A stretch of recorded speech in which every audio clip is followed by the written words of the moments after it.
I don't know if this... Yes. Hello. Ooh, good morning, everyone. Thanks for being here, even though it's 9:30 on a Friday morning.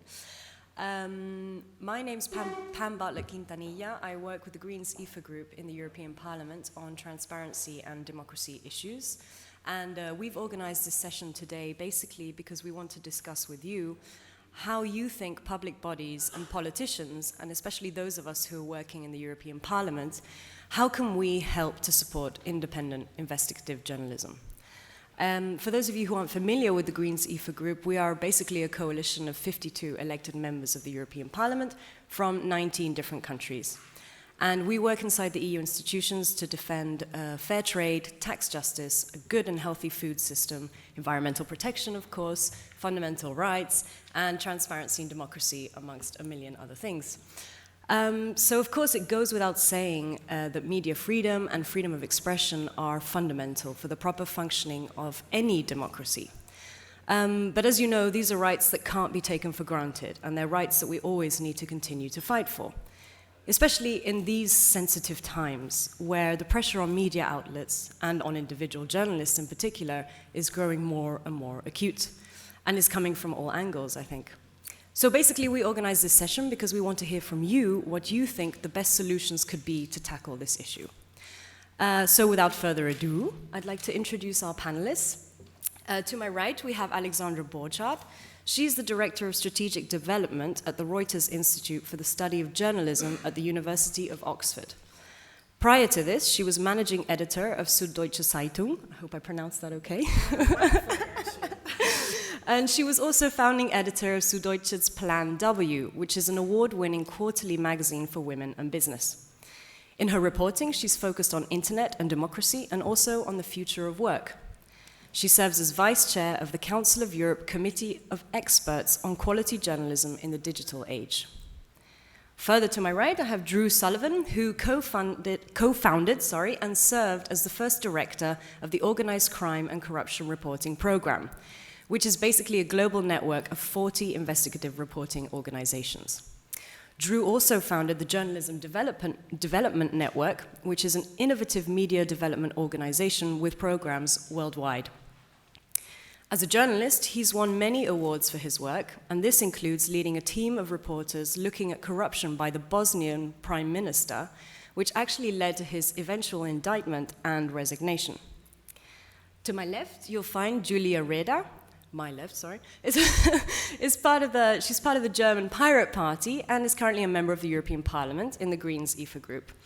She works a lot on copyright reform, on the defense of freedom of information, on open data, and on personal data privacy. She was a member of the Special Inquiry Committee set up to investigate the Dieselgate scandal. I don't know if that rings a bell. And she's also a member of the Legal Affairs Committee, the Internal Market and Consumer Protection Committee, and the Industry, Research and Energy Committee. So voila, since we don't have that much time, and we'd like to give you all the chance to participate and to have a bit of a discussion and to brainstorm collectively, I'm going to give each speaker about 3 to 5 minutes. We'll try and be a bit strict, sorry about that. And then, I've prepared a couple of follow-up questions, but of course I will open the floor to you so that you can go ahead and we can start brainstorming together. Is that okay for everyone? Great. So, who wants to go first? Maybe Drew? Sure. Yeah? Okay. So just for disclosure purposes, I am not funded by the Green Party here. I came on my own expense, volunteer, to talk about this. I think they've done a lot of great work on this issue.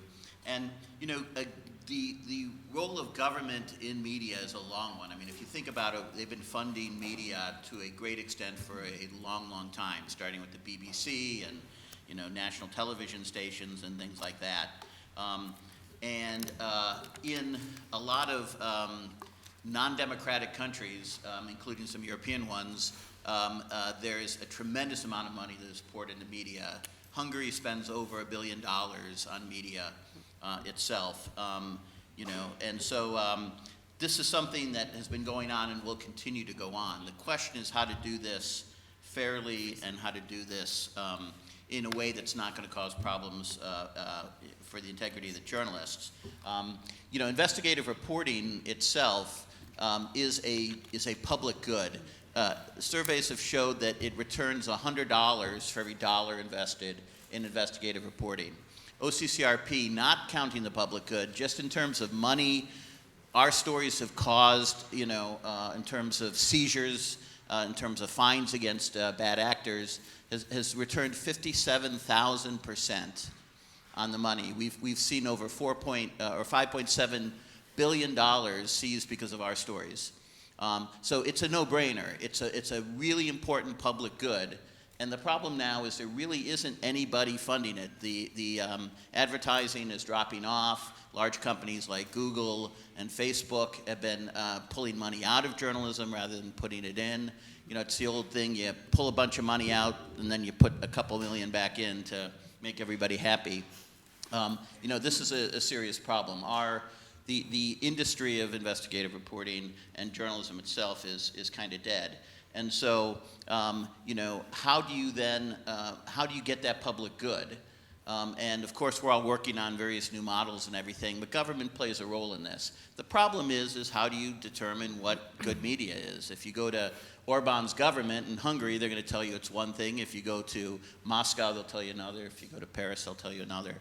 And so, I think that there needs to be a lot of thought in how we create this media public good, continues to bring back to us, but to determine which ways that we can do this so that you don't get bad media supported. If you do get some bad media supported, it's probably not as bad as not supporting good media. But in the end, I think that there needs that we need to sit down and come up with policies and practices to fund media so that we as a public have that public service. Yeah, so in my role as a legislator, I've kind of have to look at this issue of how to best support investigative journalism from several angles. I mean, Drew has mentioned the funding element, which is of course very important, and there is the possibility, of course, for governments to fund journalism directly, and it's a question of building up the structures that make sure that this does not jeopardize the independence and neutrality of that reporting. And I do think that there the European Union has a role to play. There are thought experiments about whether in the long term we should have something like a European public broadcaster or a European public media organization. But even while this is not the case, things like making sure there is multilingual reporting is actually really important, and it's something that also directly feeds into the goals of the European Union as trying to encourage cross-border cooperation. But aside from just the issue of funding, which is of course very important, I think we also need to talk about the regulatory environment in which journalists operate. And there, on the one hand, what I'm always trying to do in my work is on the one hand, to introduce legislation that would make life easier for journalists. So one example of this is a whistleblower protection legislation that we've been advocating for quite a long time, because there is not just the issue of securing the funding to be able to do your research. There's also the risks that are associated with it, the risk of lawsuits, of financial risks, but of course also risks to the life and security of reporters, which is also something that we need to pay attention to. And then thirdly, there is of course the question of making sure that we don't pass legislation that makes the situation even worse. And there are sometimes injustices or idiosyncratic situations in legislation, like for example the fact that we still have a higher value-added tax for digital news than for print news. There can also be things like legislation that is put in place due to industry pressure that ends up having a knock-on effect on journalism. So for example, the European Union introduced a trade secrets legislation that was meant to make it easier for companies to protect their know-how, but of course also has the effect that it can lead to lawsuits if you disclose this information. So I think we need to work on all these different angles to the issue of investigative journalism. Funding is very important, but making sure that we don't inadvertently put in place barriers to reporting or things that might get journalists get sued or be discouraged from reporting is also really important. Great, thank you. Alexandra? Yes, good morning. That really, what I want to say very well links to what you just said, because I want to make cover three areas in my initial remarks. And one is the financial environment, one is the regulatory environment, particularly with respect to privacy of journalists or journalists, protection of sources, and one is the area of, number three is the area of education. Looking at the finances and funding, I myself grew up in the private sector media. I started my career at the German press agency, worked for Financial Times Germany, the German edition of the Financial Times, and for 12 years for Süddeutsche Zeitung. And yeah, I still believe actually that the private model is the most conducive one to journalism, because there's the least influence, even though I really appreciate having strong public service media, in particular now that the private sector is so much challenged. And you all know that the private sector is challenged, but the major principle that really worked very well for the private sector media was that there was a variety of sources, advertising from a variety of interests, a variety of funding sources, so that not one single source could dominate the process, and the media lived very well with that. And this principle of having a variety of sources that should, I think, guide our thoughts, because it's very hard if you just have one, if you are dependent on one source of funding, then you're really dependent on interests, and it can get much more bureaucratic and more complicated, even with public service media. And I'm just talking about Germany here, not even talking about countries where, maybe public service media, the public service is defined very differently. Talking about that, obviously there's just basically three ways that journalism can get funded. And it's either you get funded from public sources, or you get funded by the customer, so you have to sell your products. That has implications, because then obviously journalism is expensive and it has to be valued by your customers. The third one is you have wealthy companies or individuals that support journalism. And I mean, looking at it now, actually the newspaper or the news organization with the best funded news organization right now is probably the Washington Post, because they can be very innovative, do lots of innovative stuff. But the question is this the model of the future? Having just one individual like Jeff Bezos funding the whole thing. I mean, if you talk to Marty Barron of the Washington Post, who's actually on our advisory board, he's very happy with that, because he feels Jeff Bezos is supporting him. But what if Jeff Bezos gets second thoughts about this? So it's a tricky model. So what can politics do to support the financial environment? Obviously, there can be direct funding and support of public service media, but there can also be, what you were talking about already, that the tax codes could be really conducive to journalists, their products, their endeavors. So, if you have tax reliefs for products or journalists, or even if you fund education for journalists, that would be a very good thing, and would really help. So the tax environment is just one thing that's more an incentive-driven environment and not direct funding, which I think is, for all the reasons already quoted by you also, it's much better than to have just direct funding where the influence is it's much bigger. So that's a financial environment. Talking about regulatory framework and protection for journalists, actually I talked to my former colleague Bastian Obermeier about this. This name might ring a bell because he broke the Panama Paper story. And I told him that I was on this panel and what would his thoughts be on the political environment for investigative journalism. And he really made this point that privacy rights for journalists and that would be the vital thing, that journalists are protected when talking to their sources, because if you don't guarantee these rights, then sources might be discouraged to approach journalists. So you really shut down any investigative journalism if you lower the protections for journalists. Also, what Julia already said, protection for whistleblowers is a big thing. They really need to feel safe. That's important. Then also the right to know for journalists, the freedom of information for journalists needs to be upheld and established in countries where it's not upheld already. Very important.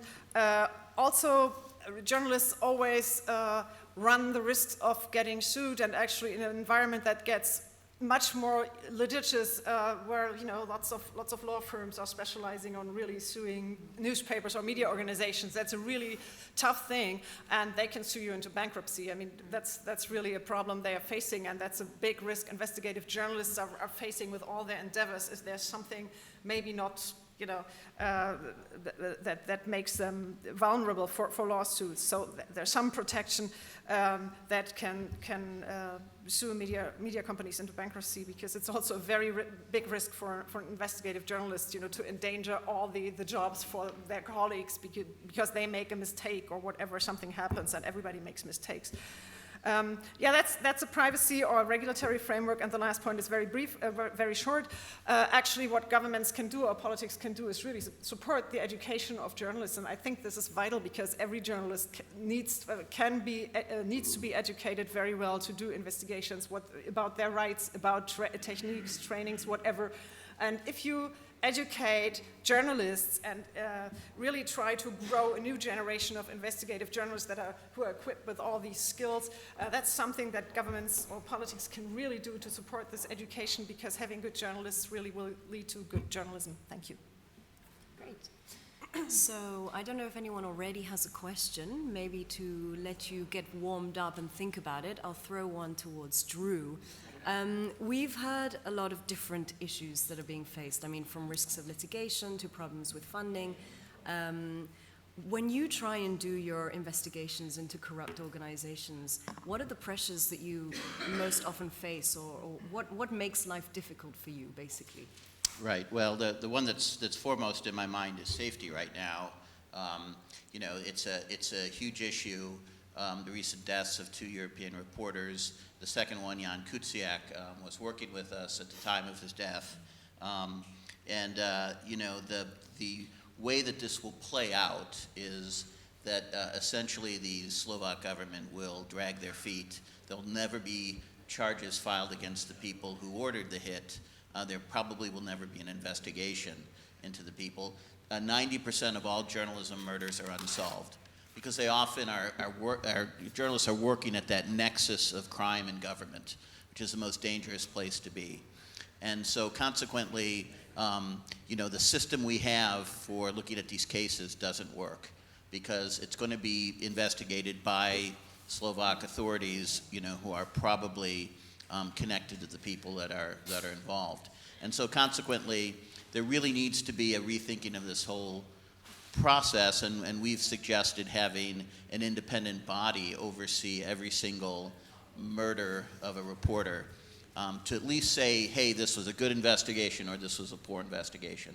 You need a second set of eyes looking into national authorities and looking at this case. Journalists are pawns nowadays. We're often murdered to create a sense of instability in a country. This happens in Eastern Europe quite a bit. We're murdered to intimidate the whole industry. We're murdered because they want to blame somebody for something. So we're little pawns on the board that are getting, kind of crushed by these political criminal forces that are going on. And it's not something we want as a society. Secondly, transparency. It's getting increasingly difficult to get access to information, and that makes us go into more difficult situations. We have to go and interview bad people because we can't get the records. And a lot of countries are scofflaws. You can't get a court record in Belgium. That's ridiculous. I can't find out why somebody is a criminal. I can't even find out they are a criminal in some cases. These are ridiculous holes in the transparency system, and we've got one of Europe's biggest transparency fighters up front here and Helen Derbyshire from Access Info Europe. You know, and it's a sad state across Europe, and it's making our job harder, and it's making, you know, what we do harder. And then there's this tend towards, you know, these privacy laws. We get GDPR, emails saying basically you're going to have to take the stuff down on us because of privacy laws that are coming into effect. And there's a whole bunch of, you know, this right to be forgotten. You know, I'm sorry, I don't want to forget criminals. I don't want to forget wrongdoing. I don't want to forget pedophiles. You know, I think we have a right to know what, you know, who is driving our buses, who is driving our ambulances, who is teaching our children. You know, these are fundamental rights. So there has to be a balancing of that. I think it's swung too far one way, and I think we need to have some you know, rational laws on privacy, because that's being used as a means to stop us from getting information, and it's a means a lawsuit. And of course, lawsuits. We have 6 lawsuits against us right now. You know, you can sue somebody out of business. We have pro bono lawyers. We're hardened to be protective against lawsuits. We write all our stories specifically for lawsuits. But you know, it's a system where there's no well, in the United States have a rule called SLAPP, which is a SLAPP lawsuit is a nuisance suit, and if you file a nuisance suit, then the court can decide that it's a nuisance suit, and you will be guilty rather than the journalist. And I think there needs to be a similar system in Europe to protect people from these kind of nuisance suits and just using their money and power to kind of bully smaller organizations. Thank you. Does anyone else have any other questions, or? Helen, go ahead. Thanks, and thanks for the shout out, Drew. We're going to be talking a bit more about the right of access to information for journalists this afternoon, so I'm not going to ask a question about that right now, but if you're interested, come along at 4:30, legal leaks. My question is actually about the sort of regulatory framework. And I have a huge concern right now. Many good ideas have been mentioned on the panel, so not to repeat those, but to say there were lots of very positive things said. Instead of having regulation that helps protect journalists, what I see is we're in a context where there's a knee-jerk reaction to we need to do something about, call it fake news, call it misinformation, disinformation. And that's really a concern. And at the EU level, the EU has set up this, the European External Action Service has set up this disinformation review, which does not follow any of the the basis on which it works is not transparent. It does not follow any of the established fact-checking sort of codes that have been developed by the global fact-checking community. And it has classified as fake news or disinformation reporting which merely quotes what other people have said. So there was a case from the Netherlands where someone quoted a Russian official saying that the MH17 investigation was not done in the technically correct way. The newspaper wasn't itself saying that, and yet the fact checkers, supposed fact checkers, said, "Oh no, this is disinformation."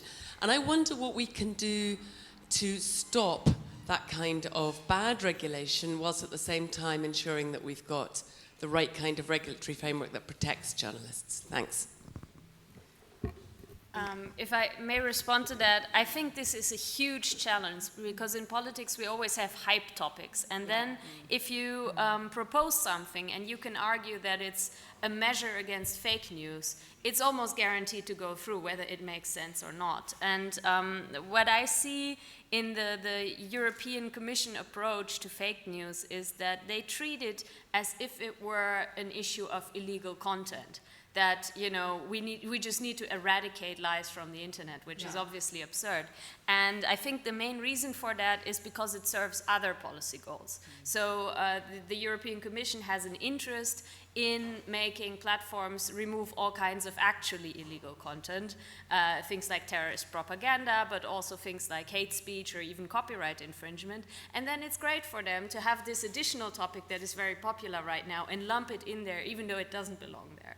And I think this sometimes leads to suboptimal outcomes. And So what I would like to see in terms of regulating the fake news environment is to try to go a bit deeper and analyze what actually makes it different from what we've seen in the past. I mean, propaganda and you know, false reporting is not something new. And there I think what we actually need to look at is targeted advertising, because a lot of what we call under this fake news phenomenon is, you know, the problem is not that somebody is reporting something false, but that personal data is being misused to target this information to exactly the people who are most vulnerable to it. And that's, I think, what we should be talking about there. And then the other thing is really media literacy education, because even when it comes to these fact-checking issues, I've experienced this myself. Like, for example, I've once been contacted by a fact-checker who told me, yeah, you've been mentioned in this article that has been flagged as fake news, and can you please confirm or deny whether you're an agent of George Soros? I mean, I don't think it's useful to approach fact-checking in that way, and I don't think it's useful to answer to this sort of question. But yeah, so I think it's important that we don't use, you know, the hot topic of the day to try to push an agenda that maybe doesn't have anything to do with it, and maybe take a step back, take a little bit more time to analyze what is actually going on, and then what kind of measures would actually be useful to target that particular problem. Okay. Alexandra, yeah, how do you see it from your perspective on all these high-level working groups? What are the dangers that you see when you hear politicians talking about how to deal with fake news and all of this? First of all, I don't think politicians are dangerous. No, actually, they're just trying to do a good thing. Well, many of them do. So I really admire lots of politicians. But we at the Reuters Institute do a lot of research on, we don't even say fake news, we say misinformation. That's really important, because actually fake news, remember, has been misused by the American president to discredit established media, and so we just really try to not say fake news. But we've done research on this from the Reuters Institute from an audience perspective, and actually, I mean, you're very right, it's very hard to define what fake news even is, because very often from an audience perspective, it's just poor journalism, because people feel like, oh, something is slanted, something is biased, so, you know, this is fake news, or sometimes it's a real fact even, or a quote, or whatever that is really real, but it's taken out of context and then sold by someone else. So is this fake news? Is it not? Because some person might have said something, but it's just taken out of context. So it's really very hard to define fake news, and so it's very hard to regulate fake news. And actually my colleague Rasmus Nielsen, he was a member of the European Commission high-level group on fake news and misinformation. I think it was fake news and misinformation. And actually, I've been involved in these discussions, because he shared a lot of these discussions with us at the Institute. And there was a huge discussion on, you know, between these two extremes, like, you know, regulate everything and don't do anything. So, I mean, it's always, and actually the organizations you were talking about, they were involved in that high-level group too, but it's always, obviously, if you have, I think there were 40 people in there, so 40 stakeholders, so if you have to come up with, the smallest common denominator, like sort of a document in the end and decisions, it's very hard to navigate between these two extremes. But actually, they came up with a much less regulatory approach, but much more like a soft power approach to fake news and misinformation, because they decided to do the soft power approach. They decided to, for example, they decided on financial support for independent media, fact-checking, and media literacy initiatives. That was one important point. They required, or they said the platforms would be required to share data, to verify stuff. Public authorities need to share data for verification. That was one more outcome. And they decided on a creation of a network of research centers all over the EU to study disinformation, and also a collaborative approach with a structured process that doesn't really punish organizations, but just much more that doesn't really regulate organizations, but sort of just point out or flag when they are not complying with these general standards. I mean, it's always very hard to strike a balance between the regulatory side and the soft power, just self-regulation side. And even within our institute, we are different. Rasmus has a different opinion on this than I do. And maybe it's because I'm German, so I'm more on the regulatory side, because sometimes I think you just have to do something because there have to be sanctions, and you really have to set up some rules, because you can't rely on self-regulation. I mean, just think about self-regulation in gender equality and where that got us. Well, not that very far. So in Germany, we established quotas. So that's just one example where you can see that 20 years of self-regulation really didn't help that much. So, but you have to strike a balance, and obviously lots of education, media literacy, and even a public discussion, a public debate about this is very important and valuable to really point out also the platform companies that they have a responsibility. And I mean, obviously that has been very effective, because these discussions we're having right now at these companies, at Facebook, at Google, whatever, they didn't take place just a few years ago when everybody was still so excited about all the new possibilities and all the connections and all the social benefits that these companies apparently were giving us. So the public debate is really essential. So just a quick comment on this. I mean, I think, you know, by the time we figure out a solution to fake news, it won't be a problem anymore. Exactly. You know? And I mean, it was so effective because people were trained to see, when you saw a journalism type article with a name and a byline and news in it, to believe it. We've trained people to do that. And now people know that's no longer something you can do. And so consequently, the effectiveness of fake news will go down. This is a bit of a arms race, though, because, you know, the next level of, you know, bots that are coming along will be able to, you know, read your Facebook profile and design a interaction with you designed to convince you of something. And so you won't even know that you're not talking to a human being. And they'll be able to use all the buttons that they can, you know, figure out to press them against you to make you believe something that may not be true. And that's where it's going to get a little bit more difficult. But, you know, for the most part, you know, you know, we're no longer naive, and we understand that, you know, psychological operations are going to be, every single country are now going to use them against other countries for the foreseeable future.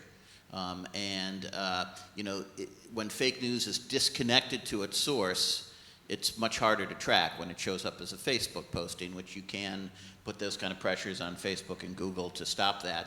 But when it comes from a source, when you know it comes from InfoWars or something like that, then you can use that to you know, partition that group out and say, okay, this is what this group does, and, you know, this is a Nazi party, and this is this and this and this, and you know, people can make their decisions whether they want to consume that. So I think it's a lot of hand-wringing over something that is losing its effectiveness already.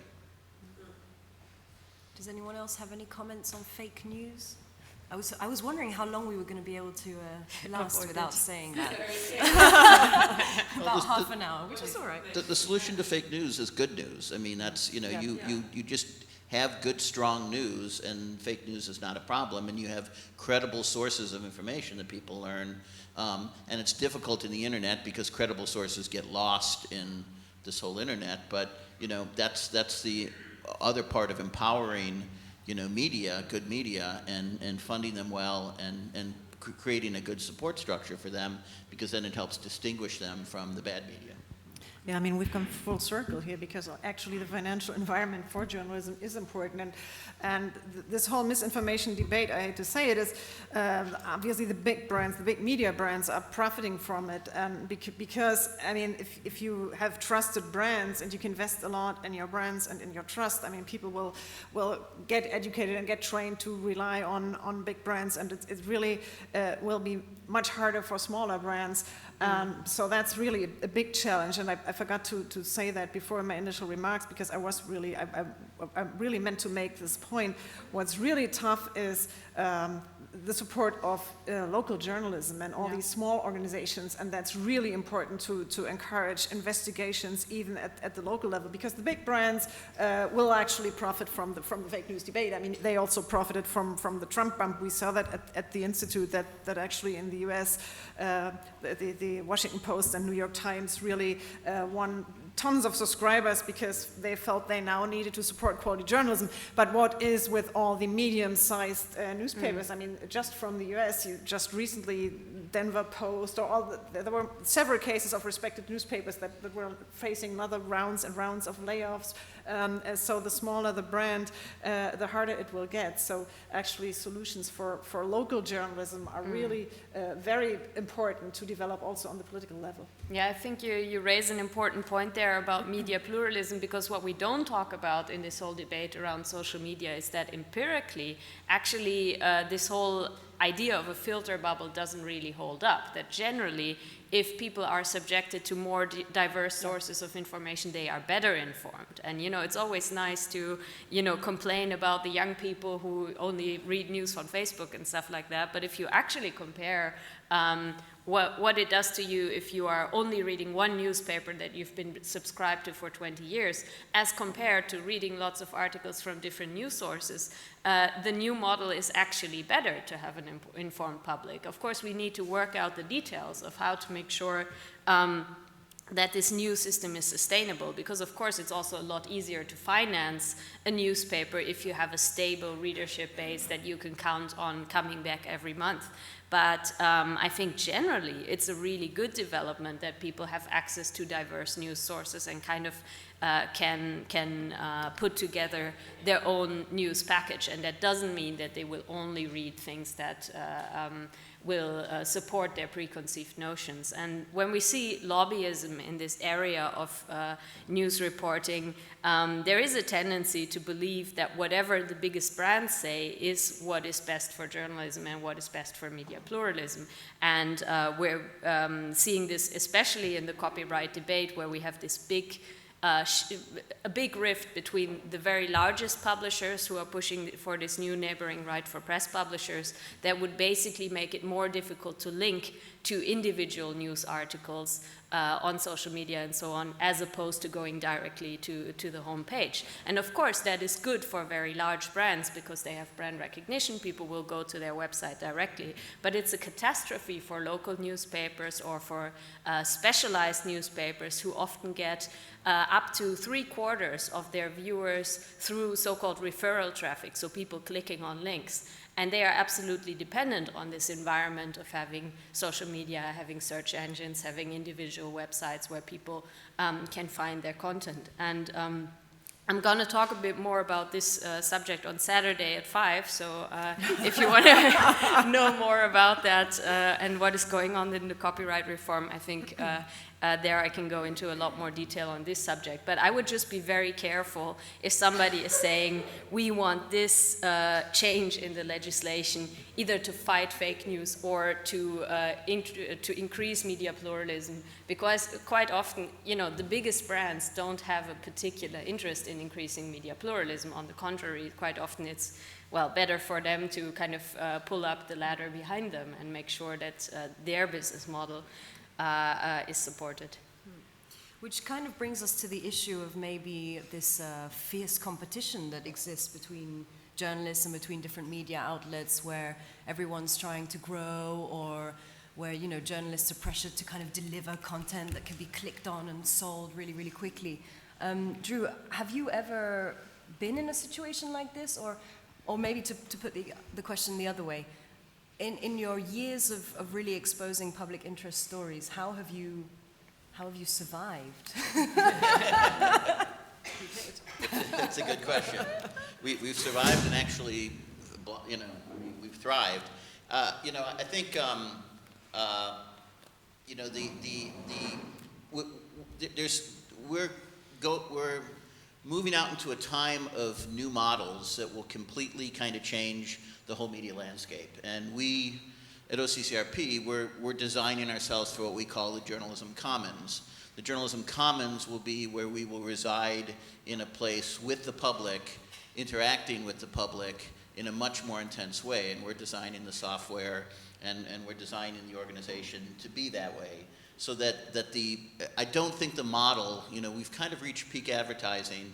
Organizations are getting smart enough. Advertising is not the future of journalism, and we need to find new ways of doing it. And there's plenty of money and there's plenty of support in the public. We reach about 11.8 billion viewers as a nonprofit. We have an advantage over like Süddeutsche Zeitung and the New York Times because we publish through everybody else. We don't, our own website, gets about 8 million viewers a year, but we reach all the rest through other things. And I think that if you embed yourself in the public and you work with the public, if just 1% of those 11.8 billion read our stories, and if only 1% of those people give us just $1, we will fund ourselves forever. That's all we need, and there's plenty of support in the public out there. So I think you're going to find, especially with investigative reporting organizations, because investigative reporting has never been financially, successful.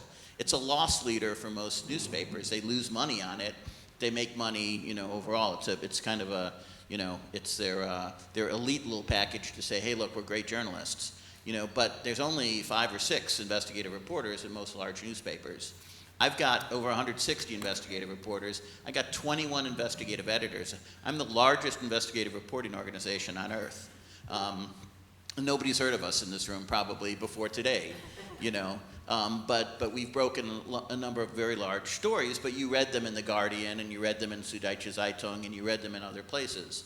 And that's fine with us. The key here is really re-examining this whole model and saying, if we go beyond the commercial model, then how do we connect with the public and how do we give them money? And the only way to do that is to be there with the public, interact with the public.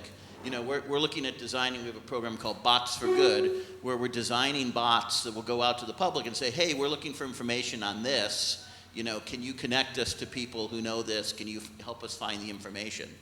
And if you interact with the public and if you serve them as a public service, doing the stories they want, they will kind of support you. So I'm not worried about the big, the big, players in this game, because I don't think that's what matters. I think what matters is local news, local people, local finding out what's going on in your world, and then marshaling that to educate each other, and that's where we're going in the future.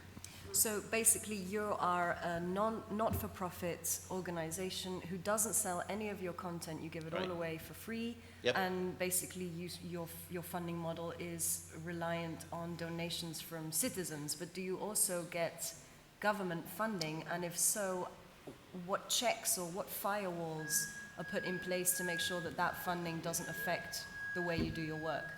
We do get government funding, and that's really unusual in the investigative reporting business. I'm probably one of the few organizations on earth who does this. And the firewall is really simple. They signed an agreement saying they cannot influence us. They cannot ask us anything like that. And I know when I'm being influenced, and I know, I've taken U.S. government money and written about Donald Trump. Donald Trump is funding me technically, and we've written negative stories about him, okay? Maybe because he doesn't know we're there. Exactly. Don't tweet that because they'll see it. But we're prepared to forego all U.S. government money.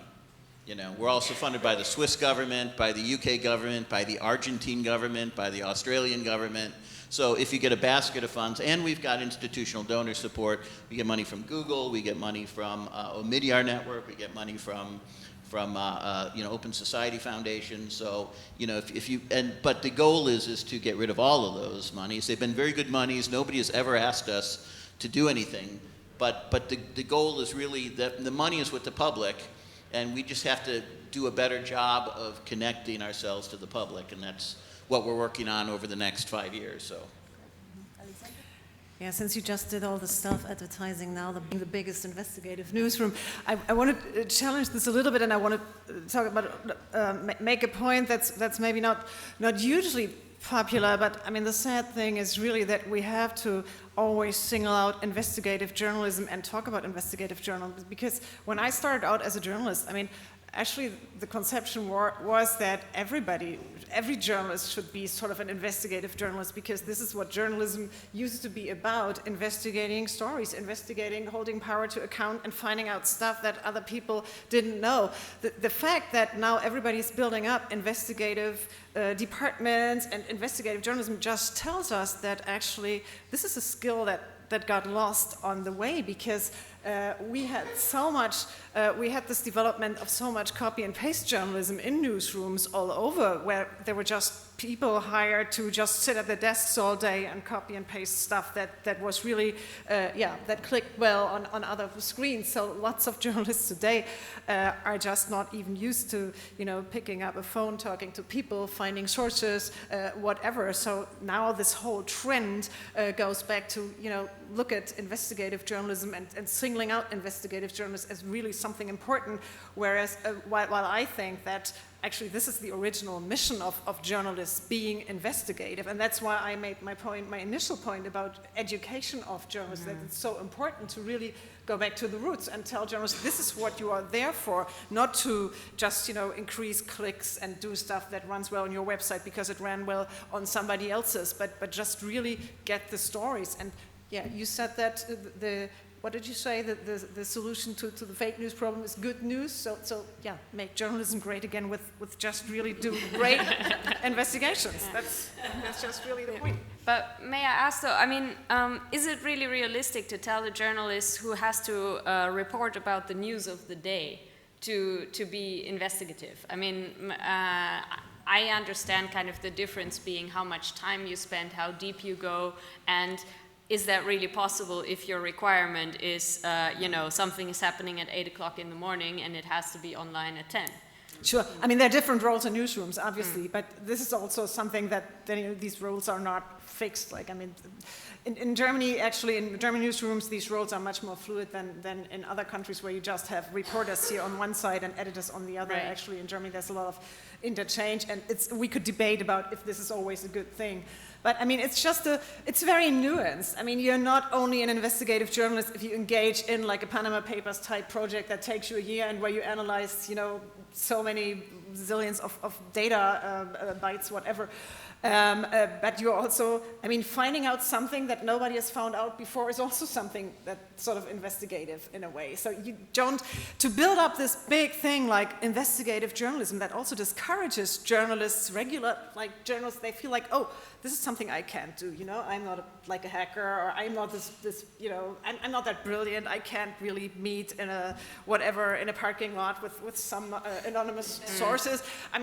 Not everybody can be, Bob Woodward or Bastian Obermeier or whatever, but still lots of journalists can do lots of things that are, investigations. Right. I actually studied communication science, and this is supposed to be kind of a studies that prepares people to become journalists. As part of my studies, we've never done something like file a freedom of information request. This is not necessarily something that is part of the education of journalists. The reality, too, is that our society is getting incredibly complex, and the biggest problem I actually have is scaling. I can't find enough journalists, because Sebastian Obermeier, who we work with, is a wonderful journalist. But to create another Sebastian Obermeier, that takes 15 years and a brilliant mind to start with. And there's just not that many brilliant minds. And, quite frankly, there are a lot of brilliant minds. They're just not all in journalism. And,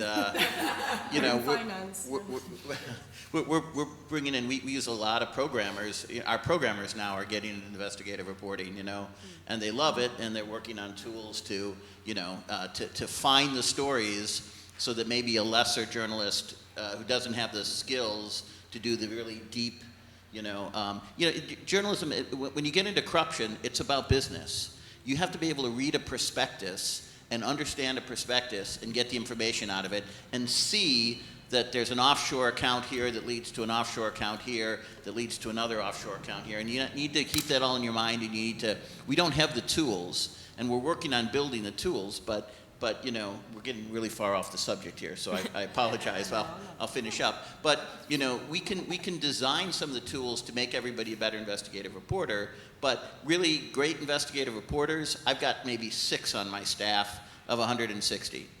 you know, who can reliably always get me that great investigative story.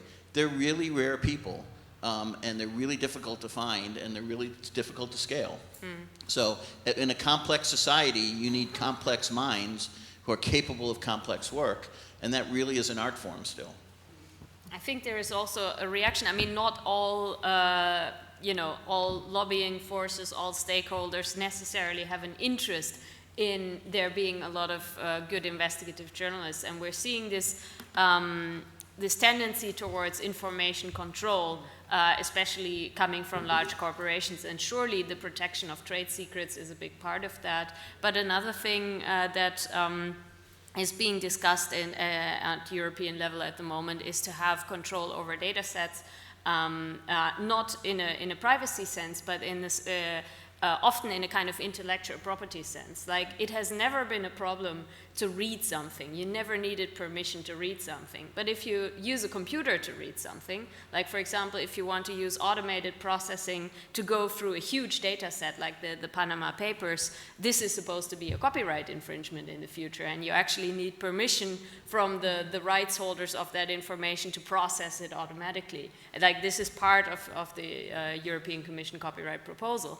And I think this is just absolutely bizarre when you think about the fact that the Panama Papers, you know, it's just completely absurd to suggest that you would have to ask permission from the source to be able to automatically process their data sets. It's absolutely bonkers. Our backup plan is we have our servers in Europe now, but we're planning to move them offshore and just violate the law in Europe. So that's our plan. We're not gonna, you're not taking away our data, and we'll fight everybody in court who tries to go for copyright stuff on us. But you know, this is one of the problems that, you know, nobody really knows how to handle all this information.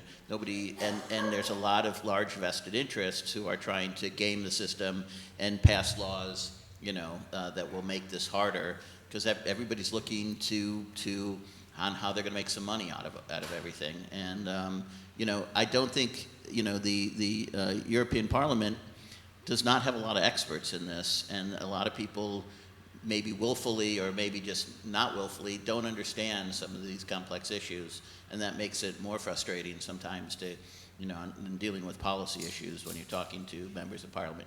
You, on the other hand, you're very good, so you're easy to talk to. But you know, the problem is other people don't always understand what you're saying or the implications of it. Does anyone in the audience have any questions or reactions? Or yes.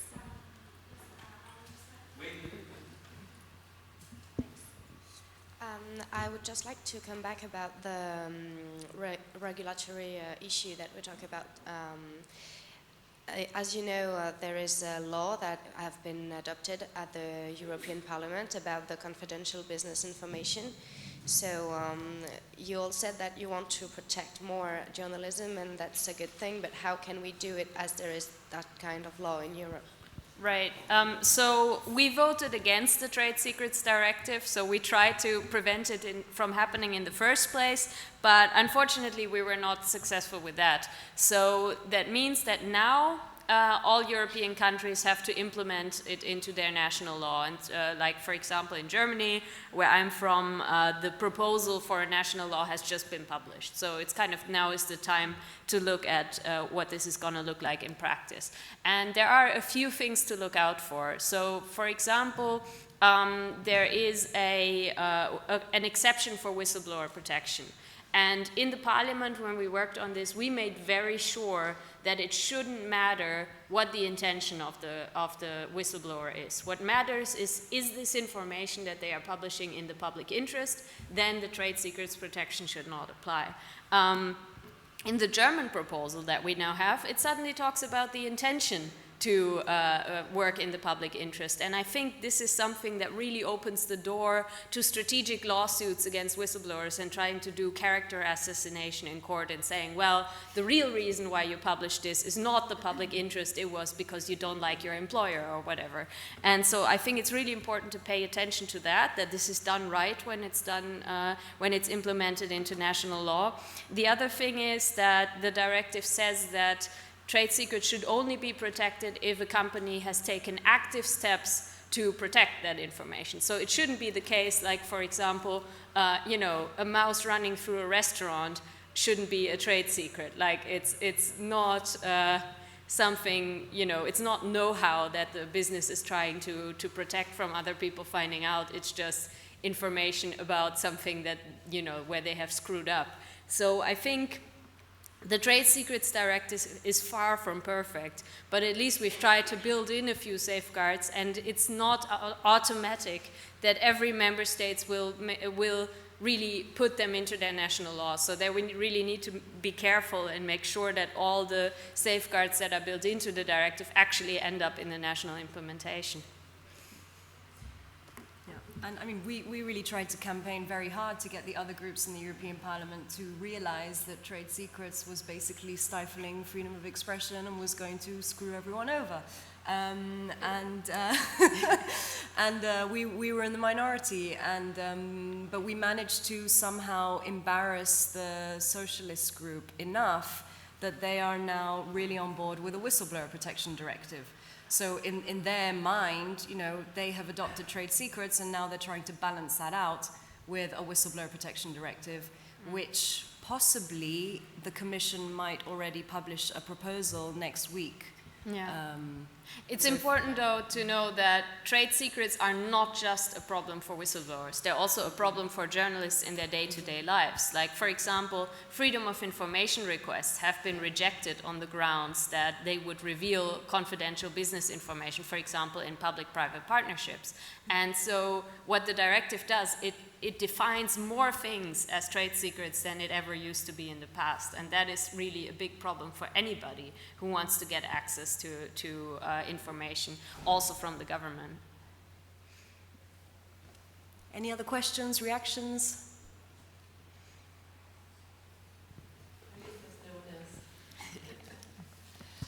I just had a sort of quick follow-up question on the challenges we have of regulating in a totally new era. This information, I mean, it is changing the game. And I wanted to pick up on something that Drew mentioned earlier, which was not being able to get access to court records. One of the things that we've seen around Europe, around the world, is that a lot of information which in a pre-internet era was available, court records, land registers, company registers, and so on and so forth, is now no longer available, because making it available means putting it on the internet, and suddenly there's some kind of psychological thing there about it was okay to have a few people who went to the company's house to look through the company records, but suddenly if everyone can see who owns a company, oof, don't like that. Now, we're having these discussions about which information should be open, about people's criminal records, for example, in a context in which a lot of us are demanding protection for our privacy and our private data against companies like Facebook. And that complicates enormously the debate about which is the information that is okay to process, which is the information it's not okay to process. I don't think that the new General Data Protection Regulation comes anywhere close to solving that debate. I think it's going to cause a lot of limitations for transparency. But if there was one ask for the politicians, I would say that we have to look into this properly in terms of which is the information that we need to ensure remains in the public domain. Well, I do think it makes a difference whether something is theoretically available if somebody goes and looks for it, as opposed to everything is available and can be mined and can be profiled. Because, I mean, in the past it was a lot easier for somebody who might be in a vulnerable position to be open about what their name is and who they are. Like, imagine, for example, you're a victim of stalking. It wouldn't have been a problem in the past to, you know, you meet a stranger to tell them what your full name is and to kind of have a conversation. But if all of this information is public record and is not going to be deleted, you have to be a lot more careful. So I think there are lots of examples also where, you know, this transparency can put people in jeopardy. I mean, we've been talking about the question whether or not people who ask freedom of information requests should be revealing their identity or even their postal address, which is something that the European Commission requires. And so I think, you know, unfortunately, you can't pass data protection legislation that only applies to the good guys. So you have to accept the fact that everybody can make use of it. And then the question is, okay, at what point is there an overriding public interest? And I think, yeah, we need to work that out anew, because it does make a difference whether information is available in the long term and can be combined. Like, you can find out so much about a person just from their social media activity that can, you know, give you information about where they live, whether they're at home at a particular point in time, and so on. So, you know, we have to make sure that we can't just make everything transparent because it would help journalism, because we also have to protect the security and the identity of the people who are doing the reporting. You're touching on a very important debate here that has to be led, and it hasn't even begun to be led. We need special protection, special rights for journalists? Obviously we do, and we have, and I was at a UNESCO roundtable last night where we were addressing this problem, and because obviously you could say, you know, you give special protection and rights to journalists, but then who's a journalist with all the new media organizations that are coming up, small independent organizations, and there will be a lot of discussion about, you know, who qualifies as a journalist. That used to be no problem at all, because obviously you can't make every information accessible to everybody. So you need to find some guidance and some rules, but there will be lots of discussions in the future who is a journalist and who gets this special protection and who doesn't, because they just want to exploit that information for whatever commercial purposes or whatever purposes. And there's technologies coming down the pipe. I mean, we get free satellite photos from a company. It gives us free satellite photos. And they told us that within 5 years, they would be able to give us 24-hour, around-the-clock video surveillance of every spot on Earth from space. And that this will be available to us. And, you know, as an investigative journalist, I said, great, but the implications of this are really quite serious. And that's not going to be controlled by the EU, because that will be offshore. And a lot of data is offshore. I can set up in my front yard a sensor that looks at every single driver's license and every single face and match that against, you know, databases to build a database of who's moving around, you know, my town. And you'll find a lot more people doing that. Private data collection is going to be the big business in about 10 years from now.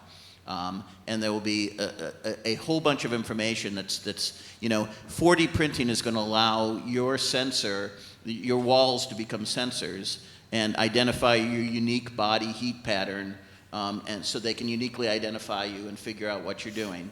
So every single wall and every single building will become basically a spying device. These are all technologies that come, and if you don't think people aren't going to use this capability, you're completely wrong. They will use the capability. There will be a Facebook of walls in the future that will be buying this data commercially and use it to do certain things. So privacy is dead. You just don't realize it. The privacy is long dead. And these laws are way behind the time. Laws always come well after the horse is out of the barn, unfortunately. It's not going to be a pretty scene between, you know, parliaments trying to control this and companies collecting this data. But it's out of the bag, and we need to plan for that future. My concern is that the public does not get access to that information. You know, if that information is going to be collected, it's going to be in the hands of wealthy businesses and governments, and it's not going to be in the hands of the public. That's a scary thing. I believe in radical transparency. We should just I should be able to get access to your bank accounts. I'll give you access to mine, okay? You can't commit crimes when all that information is out there. And so we have to look at this in the long run as you know, what's in the best interest for the public. And maybe it's radical transparency. I'm not, you know, we're not there yet, so I can't say. I know. I think, yeah. I hope not. Maybe Julia can I mean, I respond think to this it's, one. yeah, there is a big difference if you are part of a privileged group in society, then radical transparency can be a really good thing. But if you're not, then it's a huge problem. So for example, if you look at things like hate speech, and people sometimes say, oh, anonymity on the internet is the problem. But the fact is that a lot of hate speech is posted under people's real name because there's complete impunity. But on the other hand, for the people who are victims of hate speech, it's extremely important to be able to communicate anonymously on the internet. So I think that this radical transparency is not going to work if we don't first, you know, solve patriarchy and racism, which is probably not going to happen anytime soon. So you know, if we had a society that didn't work on the basis of those biases, then it might be kind of a utopia that could function, but I don't see that happening. No, I feel, I mean, we're getting very far away, but radical transparency is no solution at all. I think people need their private space, they need their privacy, they need to be allowed to make mistakes, to change decisions, to reverse things in life. If radical transparency leads to everybody being just open to, yeah, for everybody else. I think the private space is something very important. But I mean, I agree with you. It's going to be very hard with the upcoming technological possibilities to safeguard that. But radical transparency can't. The point is, you may not have a choice. The thing is, the companies are going to have it anyway. And so the question is just whether the public gets it too. I think anytime you give data, information, power to governments and businesses and not give it to the people, then you're going to end up getting manipulated, as Facebook has and other organizations will manipulate things. So, you know, the question is, do you want everybody to have access, or do you want to, you're not going to be able to stop the companies from having it. You know, I just think that we have to, this is an issue we're going to have to decide on. Yeah. I think it's more a question of regulating global capitalism. So the question is not, you know, I wouldn't throw up my hands in the air and say privacy is dead and we can't do anything about it. The reason why it's so difficult at the moment is because we have companies that act at a global level and that can evade regulation, but we don't have regulation that actually is democratically legitimized at a global level. And there I think the EU passing a data protection regulation is a much better approach than an individual country passing a data protection legislation, because here at least we have the chance of it becoming the basis for a global standard. I do think we will have global data protection legislation eventually, but we don't even have the structures for it in order to regulate companies on a global level. But because of offshores, we will always have something that you'll be able to get around it, and that's the problem. There will always be, you know, I'll be able to go to the Solomon Islands and sign in and get copies of all of your heat signatures. You know, there will always be, you know, some system, because that's what business and governments want. But when it comes to taxation, obviously we try to close those loopholes. Like we try to close the possibility to Has that worked on taxes? It hasn't worked yet, but that doesn't mean that we say, okay, well, we can't solve it, so let's give up on taxation. Okay, so since we have to wrap up and this debate is heating up intensely, tomorrow, you know, we're flying back to Brussels. So what should we do when we get back to the office to deal with this issue? Give us one thing that we should do tomorrow, just to wrap up. And the audience as well, if you have a great idea that we should do tomorrow, let us know. I mean, that's since we don't have a common fiscal policy across the European area. I mean, that's a hard thing to say, but encourage individual countries to pass a tax code that's conducive to good quality journalism. I would submit a bill that requires that all journalism murders in Europe be investigated by an independent party. I think those are very good proposals. I'm fortunately not flying back right away. I'm actually staying until Sunday, but I think, yeah, those are good ones, and I think, yeah, it touches really upon being able to make decisions together, because on the taxation thing, it's usually just one country blocking something from going forward. Okay, so that's going to be it for now. Thank you very much for being here.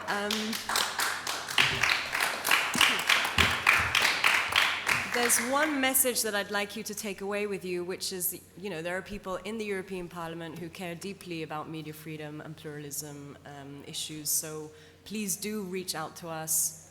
send us an email, tweet at us, whatever, and we really want to work with you on these issues, so don't forget that. Thank you.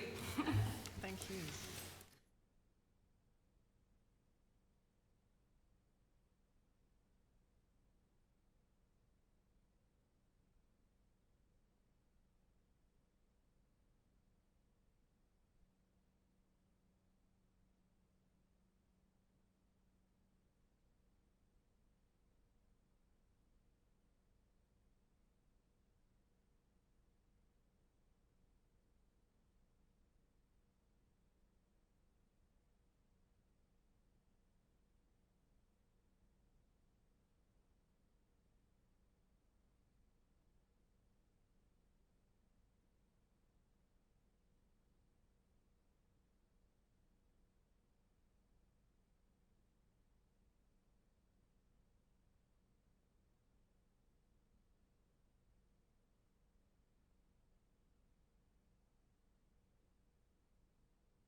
Good morning, everyone. I think we'll get started. Welcome. My name is Hannah Storm. I'm the director of the International News Safety Institute, and I'm very pleased to be here to moderate this panel with some amazing and very distinguished colleagues. So I'll introduce them first, and then I'll talk to you a little bit about how we came to do the report. I have tweeted a copy of the report if people are interested. I've got a hard copy here. It's the only version I've got, I'm afraid, but I can certainly signpost you towards getting a copy of it. You will be able to find it on the Reuters Institute for the Study of Journalism website as well. So I will just start from my left, your right, Professor Anthony Feinstein here, who is a professor of psychology. He has done groundbreaking research over the past couple of decades into the relationship between journalists and their mental health. So the work that journalists do in conflict, in post-conflict, local journalists, and the way they respond emotionally and psychologically to their work. To my right is Helen Long. She manages the Reuters video newsroom in London, and she's introduced a global peer network to Reuters, so she'll be talking about some of the work that she's done there. She's a distinguished foreign correspondent from having many years' experience working overseas as well. And then to her right is Will Vassilopoulos. Will is a Greek freelance journalist working mainly for Agence France Presse, and he spent significant amounts of time covering the refugee crisis. I think 20 times or so to Lesbos, and significantly during that period to which the refugee report that we're going to talk about today, 2015, so the peak of the refugee crisis. So how did we come to this report? In 2016, the organisation I work for, the International News Safety Institute, which is basically a network of some of the major news organisations around the world, we were approached by one of our members, and they said, look, you know, we normally talk about physical safety in war zones, but we're identifying something peculiar here. Our journalists who are covering the refugee crisis on European soil, which is one of the biggest stories that most news organisations had to cover in our generation from a non-conflict perspective. They're coming back, and we don't think there's something about the way they're dealing with the story that we're concerned about. We know that not a physical harm or physical risk, but we wonder what the emotional aspects of the work they're doing are. We're seeing this fallout of this conflict on European soil close to home. We're seeing journalists going home after covering stories. We're seeing journalists going to the beaches where they might take their kids on holiday and covering these stories. And there's something that doesn't quite, ring comfortably in our ears. So we brought together a group of journalists from the news and member organisations of Venti, and we started talking about this. And what came up from that was that it was really a valuable moment where we could try and explore how journalists were responding to the crisis, but also how we might better support them as journalist media organisations to build resilience, to understand their emotional responses to the situation, and to hopefully increase education. So without further ado, I'm going to turn to Anthony now, who co-authored the report with me into this, and he's going to talk us through some of the background, some of the work he's done previously that informs some of this study and some of the findings, and then we'll move on to hear from Will about some of his personal experiences, and Helen as well. We do want to make this as interactive as possible, so do feel free to ask us questions. I'm acutely aware that in some situations people might not feel comfortable about talking in an open space like this. If you do want to talk to us about things, we can make ourselves accessible either by email or other manners afterwards as well. So thank you for your time and your patience. Anthony, can you talk us through the report? Good. So thanks, Hannah. So I'm a behavioral scientist, and I try and measure behavior using numbers. And I'd just like to mention some of the studies that I did as a prelude to the refugee work. So. Going back about 18 years, we did the first study looking at how war journalists cope with the pressures of war. And we showed that rates of disorders like post-traumatic stress disorder could be quite high in this group. We then did a study after 9/11 showing that journalists working in New York were not immune to the effects of trauma when the World Trade Center came down. We subsequently went on to do a study in Iraq looking at the embedded journalists covering the war in Iraq. Did a study in Israel looking at the chronic stress that Israeli journalists are under. Did a study in Mexico looking at journalists covering the drug wars. Did a study in Syria looking at journalists covering the civil war right now. We did a study in Kenya looking at journalists covering the election violence going back 7 or 8 years. We've also done a study in Newsroom looking at how journalists process all these violent images that come in as part of user-generated content. And I mentioned all these studies. The final study is a study of Iran, looking at how Iranian journalists are intimidated by the country and the considerable psychological difficulties that they experience. And I put all these studies up as a prelude to what I'm going to speak about now, because it was a consistent finding across all these studies, which is that journalists, of course, are not immune to psychological risk. They can develop conditions like post-traumatic stress disorder and depression and anxiety disorders. They can misuse substances as a way of self-treating these conditions. And so we know now there's a substantial body of work showing that journalists can develop these problems. With the refugee crisis, you have a very different story, but one, of course, that is potentially very stressful as well. The UNHCR made this known that there are over 21 million refugees worldwide, the majority coming from Syria, Afghanistan, and Somalia. There are 34,000 people who are being displaced daily, and the mortality and the morbidity linked to this enormous movement of people across the world is extremely high. So it's clearly not easy being a refugee. And the question that we try to answer in our study is, well, if you're a journalist, what's it like when you're covering this huge story? How does this affect you? The methodology used over here is something that I've used over the past 20 years. We establish a website to reach journalists. The data are encrypted, so they are as safe as we can make them. There's no personal identifying data. We capture things like demographics. Important to look at post-traumatic stress disorder, depression, and then something I'm going to speak about, which emerged in the study, which is moral injury, which I'll define in a moment. We looked at, how journalists, what's their alcohol consumption, and then the stress of their work environment. And really, this is the gist of our findings, something called moral injury, which I just want to spend a minute going through.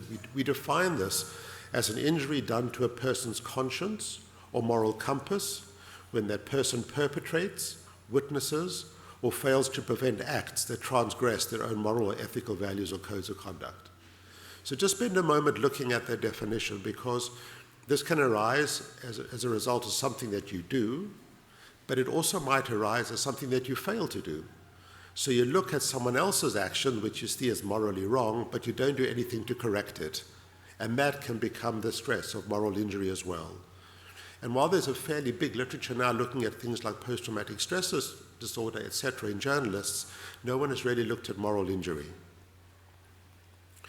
Our study, we looked at 114 journalists who came from 8 different news organizations. You can see that the response rate was 70%.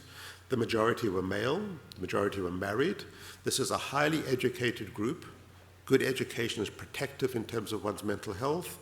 A high percentage had previously covered war. The majority were covering refugees very close to their home. They were a group on average of 43 years of age. They'd been working as journalists for at least 18 years on average, so very experienced. And they'd been covering this refugee crisis for going on 20 months. So their exposure to the refugees was really intense and prolonged. We wanted to look at moral injury, as I say, because this was the focus of our work. And no one has really looked at moral injury in journalists, but the military are very familiar with this. And there is a moral injury scale that was developed by the military after the wars in Iraq and Afghanistan. And these are the questions that you ask with respect to moral injury. I saw things that were morally wrong. I am troubled by witnessing others' immoral acts. I acted in ways that violated my own moral code or values. I'm troubled by having acted in this way. Most importantly here, I violated my own morals by failing to do something that I felt I should have done. And then I'm troubled because I violated my morals by failing to do something that I should have done. So you've got these 6 questions which journalists can rate, 6 possible responses. I strongly agree, moderately agree, slightly agree, etc., etc. And we record those responses. We also wanted to look at work-related questions to see whether this might affect how a journalist was functioning emotionally. And these were the questions that we asked. Do you feel the economic pressures of the industry affecting your work? Do you have the time and resources to do your work properly? Is your workload greater than a year back? Are you under pressure to compromise your personal ethics in pursuit of your deadline? Do the editors handling your story or photographs acknowledge the traumatic nature of the assignment? And how much control do you have over your own resources? And these were our data. So I'm pleased to report that the rates of post-traumatic stress disorder are very low in journalists covering the refugee crisis. Now you see three groupings of symptoms: intrusion, avoidance, and arousal. These are the core features of post-traumatic stress disorder. Intrusion refers to the person's unwanted recollections or memories of a traumatic event. The avoidance refers to the person's desire to stay away from recollections of that. So if you've been traumatized, there's a natural reaction: I want to stay away from something that's so unpleasant. And the arousal refers to your body's autonomic nervous system that becomes aroused. You cannot fall asleep, you become irritable, you become hypervigilant, you hear a loud noise and you have a startle response. And you can see from the data that we collected that there wasn't a high rate of this in the journalists covering the refugee crisis. We found very low rates of depression as well, which is obviously good news, and the alcohol consumption wasn't particularly high. And to put it in perspective, a man should not drink more than 14 drinks a week, according to the Canadian Medical Association, and a woman shouldn't drink more than 9 drinks per week. Those are the thresholds that are considered acceptable, and this group drank well below that. So just to show you what the data looked like graphically, you can see the normal distribution of data, which we see time and time again, and the area of worry, of concern over here is down here, right at the tip of the normal curve.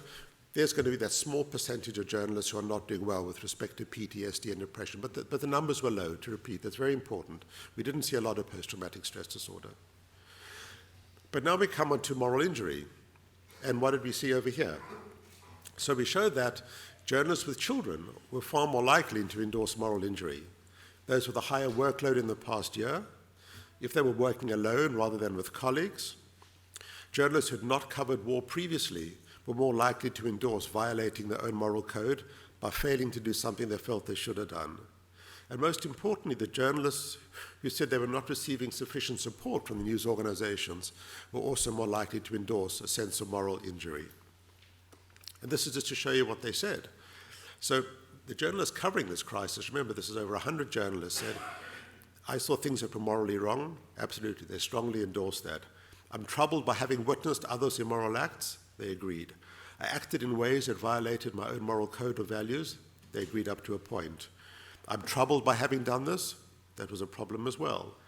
I violated my own morals by failing to do something that I felt I should have done. Not as common. And I'm troubled by that. Once again, not as common. What about the work-related questions? So, these are journalists under a lot of pressure doing this. Almost 60% said that the economic pressures of the industry were affecting their work. Did they have the time and resources to do their work properly? More than 50% said they did not. Is your workload greater than a year back? Almost 60% said yes. Thankfully, are you under pressure to compromise your own personal ethics in pursuit of meeting the deadline? Well, it depends on how you interpret this. Only 20% said yes, but you might argue that 20% is in fact quite high. Do editors handling your story acknowledge the potentially traumatic nature of your assignment? Well, I think editors are starting to do this. About 50% of the editors do acknowledge the traumatic nature of this. And then we asked the journalists, how much control do you have over your own work? And you can see there, 25% said very little, and only 44% had some control. So there's a sense of losing control of their own work. What are the factors linked to moral injury? Well, if you lose control over your own work, you're more likely to endorse this. What's not linked to moral injury? And this is very important. Gender. Gender is not linked to moral injury. Gender is, in fact, linked to post-traumatic stress disorder. Women are more likely to develop PTSD, but not more likely to develop moral injury. Education is not linked to moral injury. Education is linked to post-traumatic stress, by the way. People who are not well educated are more vulnerable to PTSD. So age, marital status, alcohol consumption, none of this was linked to moral injury. What about guilt? Because guilt is so integral to moral injury. So journalists certainly endorsed a moderate amount of guilt in their work. Some PTSD symptoms are linked to guilt as well. But journalists who were covering the refugee crisis close to home were far more likely to feel guilty about their work and what they saw. And journalists who had assisted the refugees, those who had stepped out of their role as a journalist to provide aid, were more likely to endorse feeling guilt. And the question is, did the guilt come from helping the refugees, or was it the other way around, that they feel morally obliged to help the refugees because of guilt, and we don't know. What about the relationship between moral injury, post-traumatic stress disorder, guilt, and depression? Well, we run these things through statistical programs, and we showed that journalists who had the unwanted, intrusive recollections of PTSD, in other words, the dreams, the flashbacks, etc., this was linked to moral injury. And this makes sense as well, that if you've got these repeated, unwanted recollections of something that's deeply unpleasant, that could be morally troubling to you. So what are the conclusions to take away from all these data? Well, the response rate to our study was excellent. Over 70% of the journalists responded. In the social sciences, that's a very good response rate. To repeat, we found very low rates of PTSD and depression, which is reassuring. But we did define moral injury as a problem in this group. And we showed that it's linked to demographic factors, particularly if you're more likely to have children. And moral injury is also linked to work circumstances, your sense of losing control over your story, and the fact that you might not be getting the necessary support from your news organization. So the final conclusions, what do we know about moral injury? And this is something that's pretty new to journalists, so we still have to explore it, but we can get some important messages from the military. That if an individual's got a sense of moral injury, you have much greater difficulty reintegrating back into society. It can also make you lose faith and enthusiasm in your chosen profession, so you can become cynical and disinterested in your role as a journalist. You are at long-term risk for conditions such as depression, and you certainly can have higher levels of psychological distress, which do not fit into any neat category. And the important point is this: moral injury is not a mental illness. Post-traumatic stress disorder is, depression is. Moral injury is not a mental illness. It's just your sense of moral outrage at having witnessed things that were deeply unpleasant to you. So I think there's a lot of work still to be done over here. This is the very first study of moral injury, but it does raise important questions, and I think it's well worth having a discussion about this. So thank you. Thank you very much, Anthony. We will come to some of the progress and processes that have taken place since the report and some of the recommendations and considerations that have taken place in newsrooms, because I certainly think that that's a real area that we need to explore more of. But as Anthony has said, this is the first study. There's a lot more work that needs to be done, but it is the first study making that link between the media and moral injury, and for that reason, we believe it's very important, so we're grateful to talk here. I want to turn from the statistics and the data to the human story, to Will Vasilopoulos. And Will, when we heard about some of the demographics there, we've spoken a lot over the last 2 years that we've been friends and colleagues, and you tick a lot of those boxes, don't you? You're Greek, so you're working in your own home country. You're a dad. You fit within that age bracket. So there's a lot of, and you're working by yourself a lot of the time. Yes. So you want to share your story and then some of the way your journey has developed over the last couple of years. Yes, I have. But if it's okay, if we could first show a video so we can put the audience to see it from my perspective. But what you're going to see now are images that I'm sure everyone is very familiar with. You've seen them 100 times.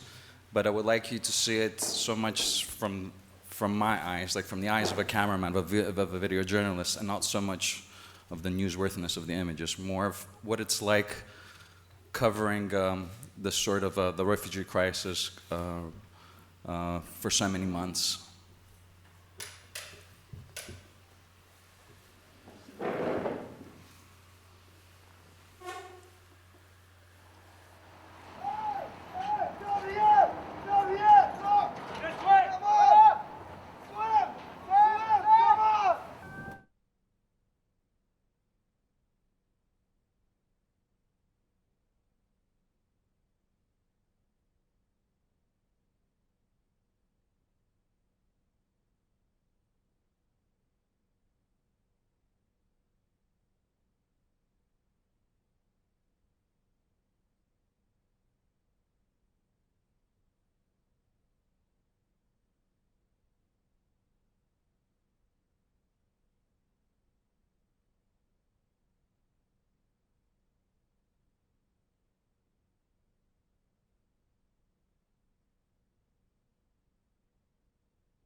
the migration crisis does not even come close to what refugees have gone through. At the end of the day, I mean, we're not the victims, the refugees are the victims. Having said that, covering the refugee crisis is extremely hard, and it's challenging for everyone in the field, the cameraman, the photographer, the producers, everyone, whoever is on the field. It is very difficult, and it's particularly difficult because it involves coverage of a humanitarian crisis, and you don't know what to expect and how it might hit you emotionally. You can prepare yourself mentally when you're going to a conflict zone, because you can put, you're going to put your flak vest, you're ready from it emotionally from home before, but you cannot prepare for yourself when you go to your own country where it enjoys peace and see these sort of horrific images. It is very hard because Greece is not a country in war. And you should not be seeing these sort of images. It puts everything to the test, as a journalist. Not only your deontology, your ethics, everything, because you keep on telling yourself that you're a professional and that you have to keep everything at a distance to tell the story in a balanced way. However, and that you should not become the story, However, there's a lot of gray when you're covering the refugee crisis, because many times it is difficult to keep a distance. It is very difficult if it comes to the point where you're the only person there that could give a helping hand and it's a matter of life or death. It really is difficult. So you have to many times decide when you're going to put your camera down, when you're going to put your photo camera down and give a helping hand. That's what I'm going to say for now. Thank you, Will. I just want to, and I say Will and I have been friends now for 2 going on 3 years, and I sit in absolute awe for both the work he does, but also as Will mentioned, the way that journalists experience and respond to the migration crisis is, we know that the people whose stories we are covering, that there's an immense sense of privilege to be there and to tell their stories, but that any trauma that journalists experience isn't a patch on what the migrants and the refugees experience. So I will say that to corroborate what Will was saying. He's very quiet about the work he's done, and Will won the Rory Peck Award for News for some of the images there, which I'm sure you'll agree were absolutely stunning and staggering and particularly heartbreaking. And I just want to ask you a couple of questions, really, just before we move on to Helen, if that's okay. I know you struggled for a while with that sense of being recognised for your work, and that made you, in some ways, feel that perhaps, it brought about awkward reactions in your mind. So I just want to ask you what your response to that was and how you dealt with that. And then also just one specific question around, you're coming back from the beaches to home, and the transition you have to make is a pretty quick one. How did you manage that transition? Okay. Well, for the first one, winning the Rory Peck Award was truly an amazing experience. I did feel guilty, especially I remember at the ceremony. I was like, what am I going to say? I'm winning this award on the back of human suffering. It was difficult for me to balance that, and eventually I realized how important it is my work to be shown and that it's been recognized. So yes, it's easy. I did deal with that. As far as coming home from long assignments, that is one of the most difficult points in my life, because as soon as you open the door, you unlock your door, you have to become immediately a father, a husband. You don't have time to decompress. You've been seeing all these images for days upon days, and it is very, very, very difficult. And one of the things that I did was I wanted to show my wife what it is that I go through, so she has a better understanding as well, and maybe she can help me decompress. So on one occasion, she took the kids and she visited me at Idomeni camp, just for half an hour. She came to the camp, but she saw with her own eyes what I see, 14 hours a day when I'm there, and that really helped. Thank you, and I'm sure many of you have got questions for Will, which we will take, if that's okay, after Helen's spoken. And then I want to talk a little bit about some of the processes that you found have been helpful for support, but I know you're going to talk about specifically the work you've been doing at Reuters as well. Good morning, everyone. I am immensely proud of what we're doing at Reuters to support our colleagues in mental health and well-being. We are an industry leader in this, actually. We were among the first organizations more than 10 years ago to establish a 24/7 global hotline with a company called CIC, which is a counseling company that sources and finds a network of clinicians around the world. At that time, it was only open to our people working on the front line, in the frontline bureaus, people being parachuted into wars. Now, of course, the news business is incredibly stressful. I think all of us working in this industry would agree.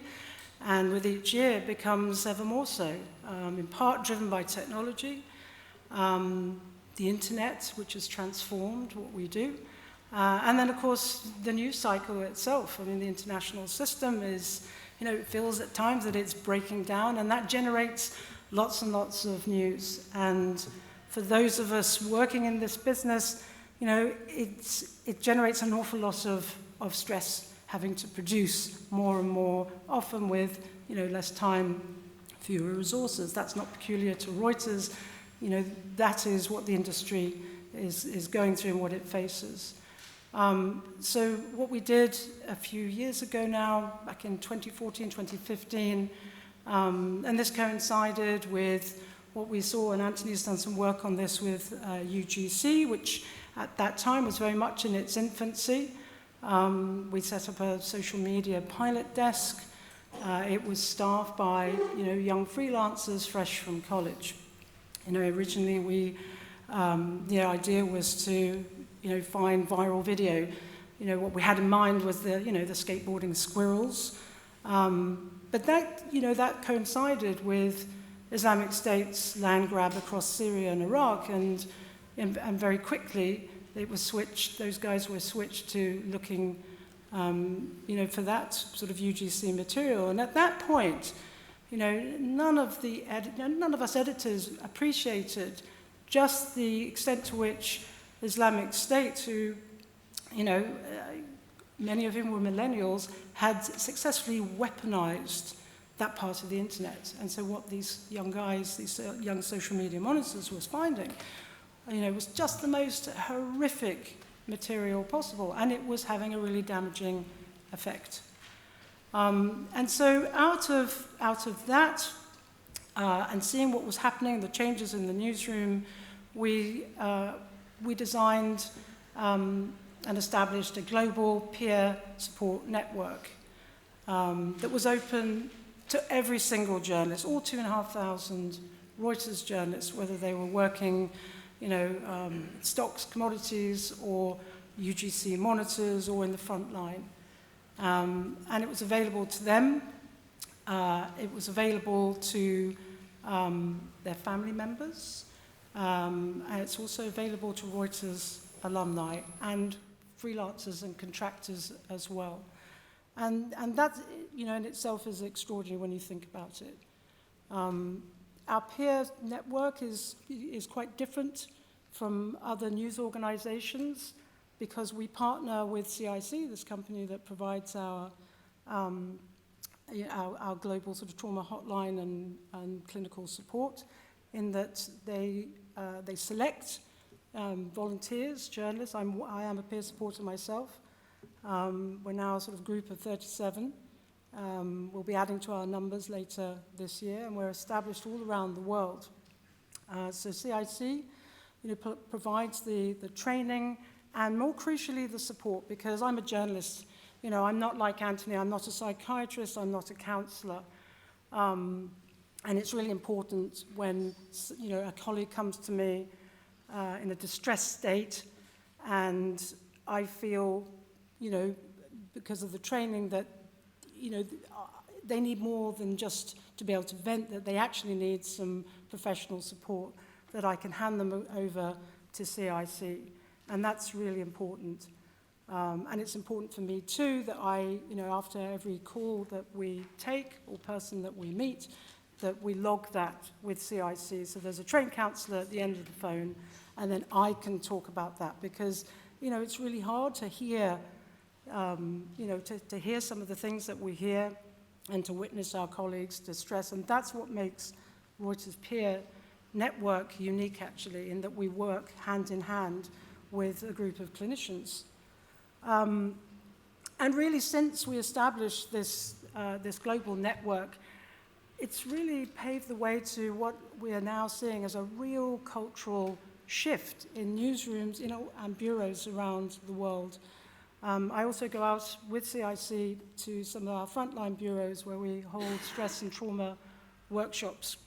And that's really important too, because how, my understanding of stress and trauma, is necessarily quite different from my colleagues in Baghdad or in Nairobi.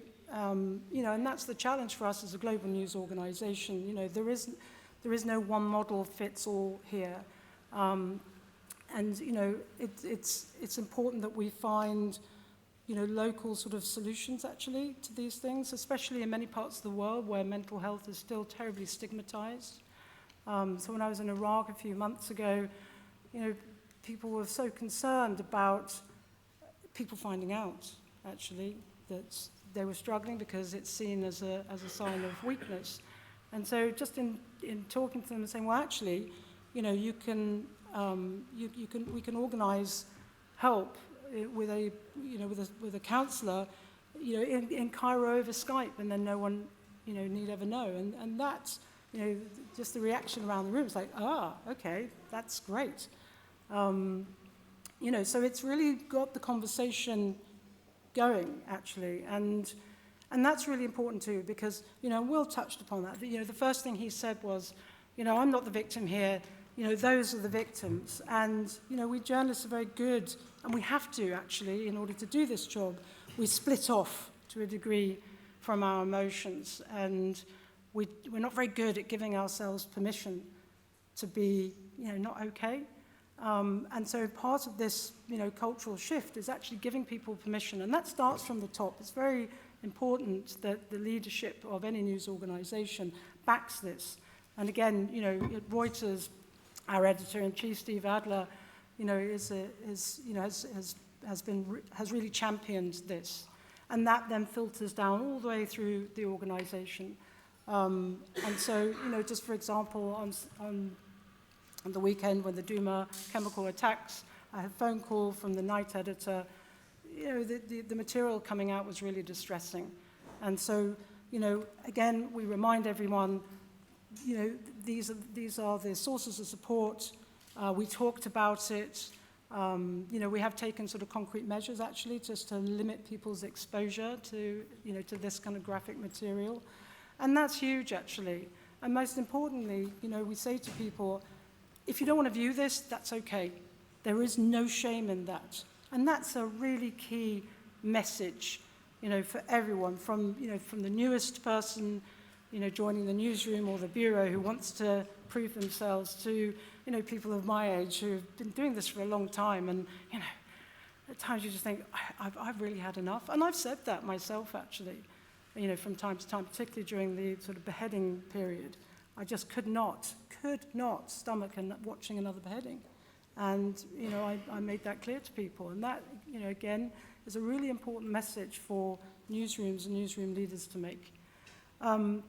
So more recently, last year, we appointed a full-time, it was a new role, actually, a sort of mental health and well-being sort of strategy head, guy called Dean Yates. Now, Dean Yates was, as a veteran correspondent, he was our Baghdad bureau chief in 2007.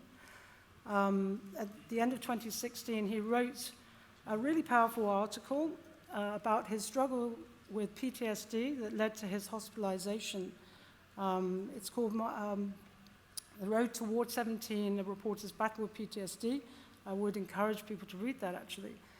And, you know, Dean went through Bali bombings, the tsunami, but what, at the center of his PTSD was the fact that a couple of our people were killed on his watch in Baghdad. You've probably seen this, the WikiLeaks cockpit video of an Apache, US Apache helicopter, and it killed one of our photographers and our driver. And, I think it's fair to say that a few years ago, because Dean, was crippled with PTSD and was no longer able to function as a journalist, and he was a really senior journalist. And a few years ago, news organizations would have said, well, okay, you can't work as a journalist and can't really redeploy you, so thank you for your service, goodbye.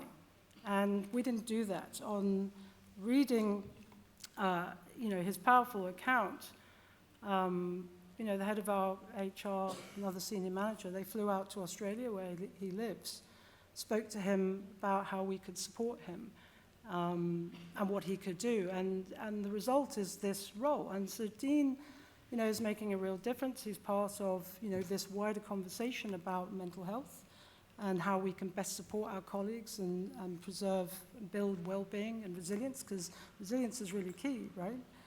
And, one of the best things he's done, actually, is to establish a blog. And it's great because it's, people are blogging about all kinds of, experiences, whether they are a photographer in Venezuela, having been burned out. I mean, we've even heard from, the wife of someone, who had PTSD, because, of course, it's our families, too, that take an enormous hit. And, I think, that's an area that we need to start looking at as well, how best we can support families.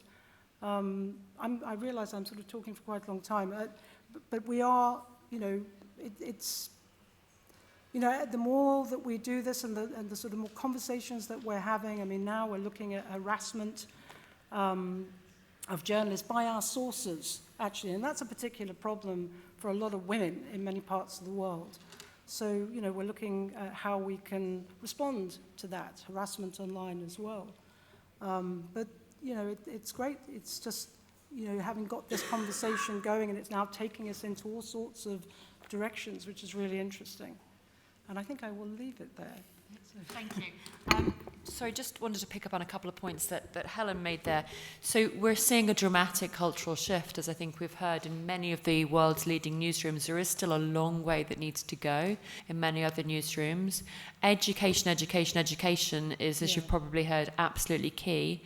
At the back of the report, at the end of the report, we came up with a series of considerations for newsrooms and individuals.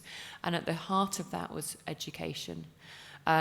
We specifically focused on moral injury, which Anthony said is not a mental illness, but if left unchecked, it can deteriorate into something much more significant.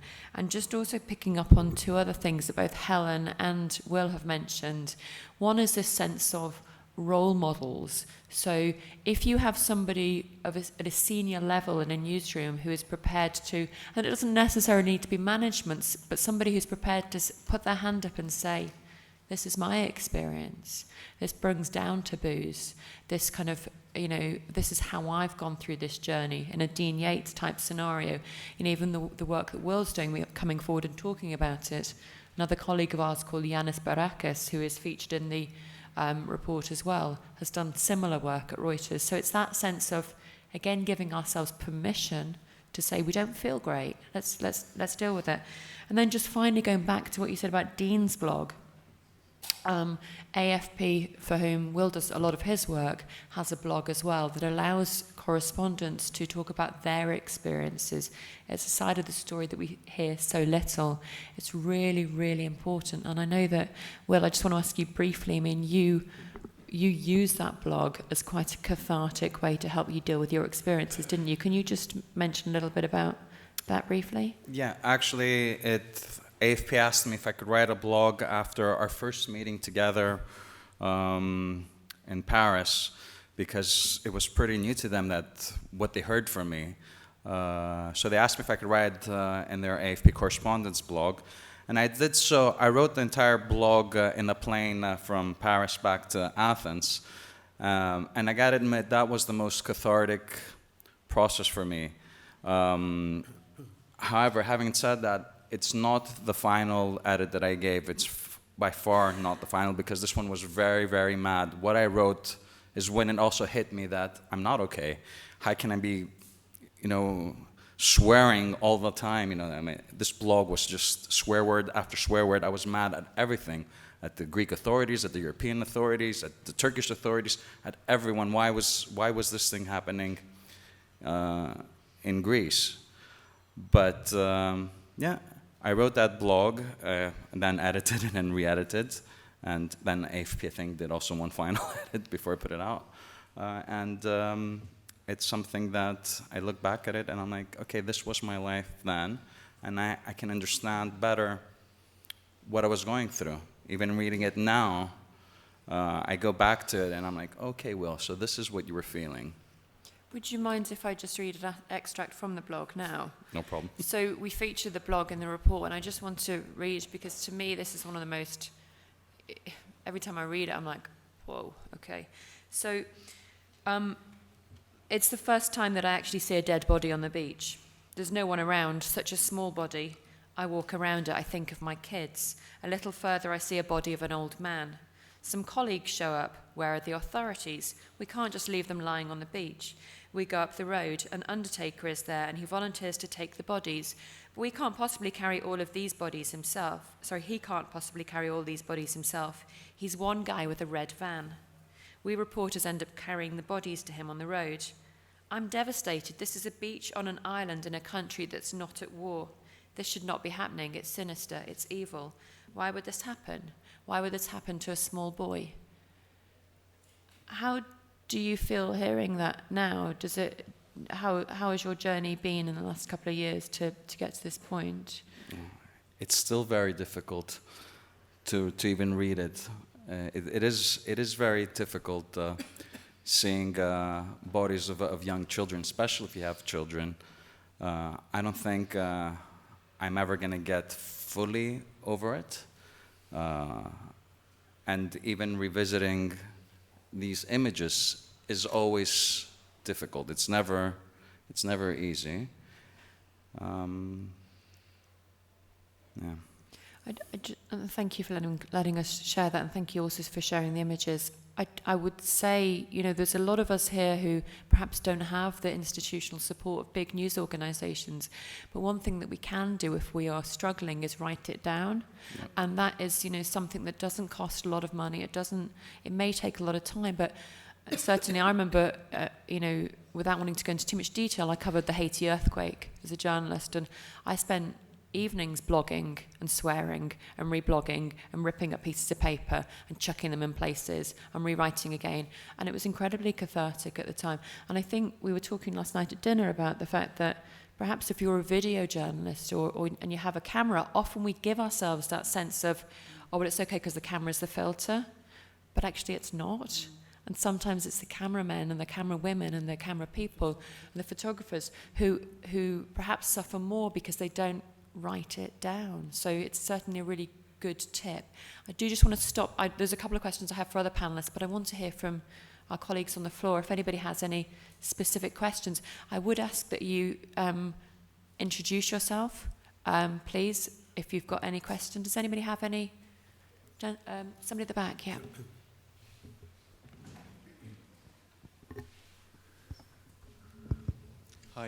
Hi. My name's Frank. I'm a journalism student, and I did a bit of reporting from the Calais jungle, so a very small amount. But my question was, because I definitely came across this, my question was about the impact Will you feel that your work's had, and if, as someone who has humanitarian tendencies, if you feel like this is where your best work is being done, and if you feel like journalism has the power to change anything or do anything with this, and the frustrations you've encountered.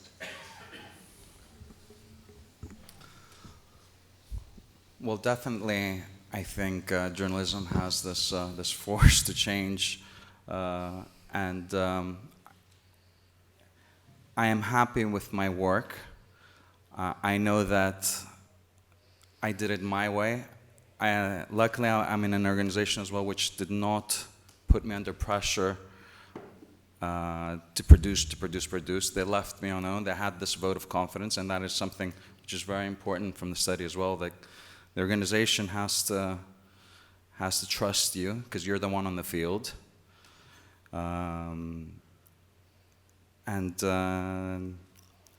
Yes, I mean, when you do it your way, it does definitely help you feel good and that you are making a difference. And it's my role as a journalist there is I don't think it was, there's a lot of, like I said, there's a lot of gray for sure. But my role as a journalist was never really blurred. Like, I knew why I was there, the importance of being there, and the importance was to tell the story. Now, it's a different, you know, if you tell the story and you can help, yes, do that, you know? But, yeah.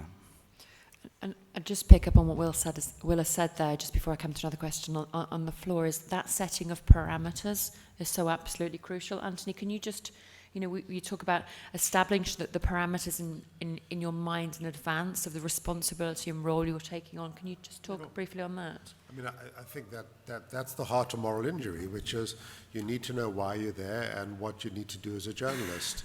And when the margins become blurred, when you start to doubt yourself, when you think you need to step in and do something different and work maybe as a first responder, and you have this moral debate with yourself, that's when you can start getting into difficulties. So I think it's very important that before you do this work, you've got a very clear understanding in your mind why you're there, what are you going to do, what are your priorities.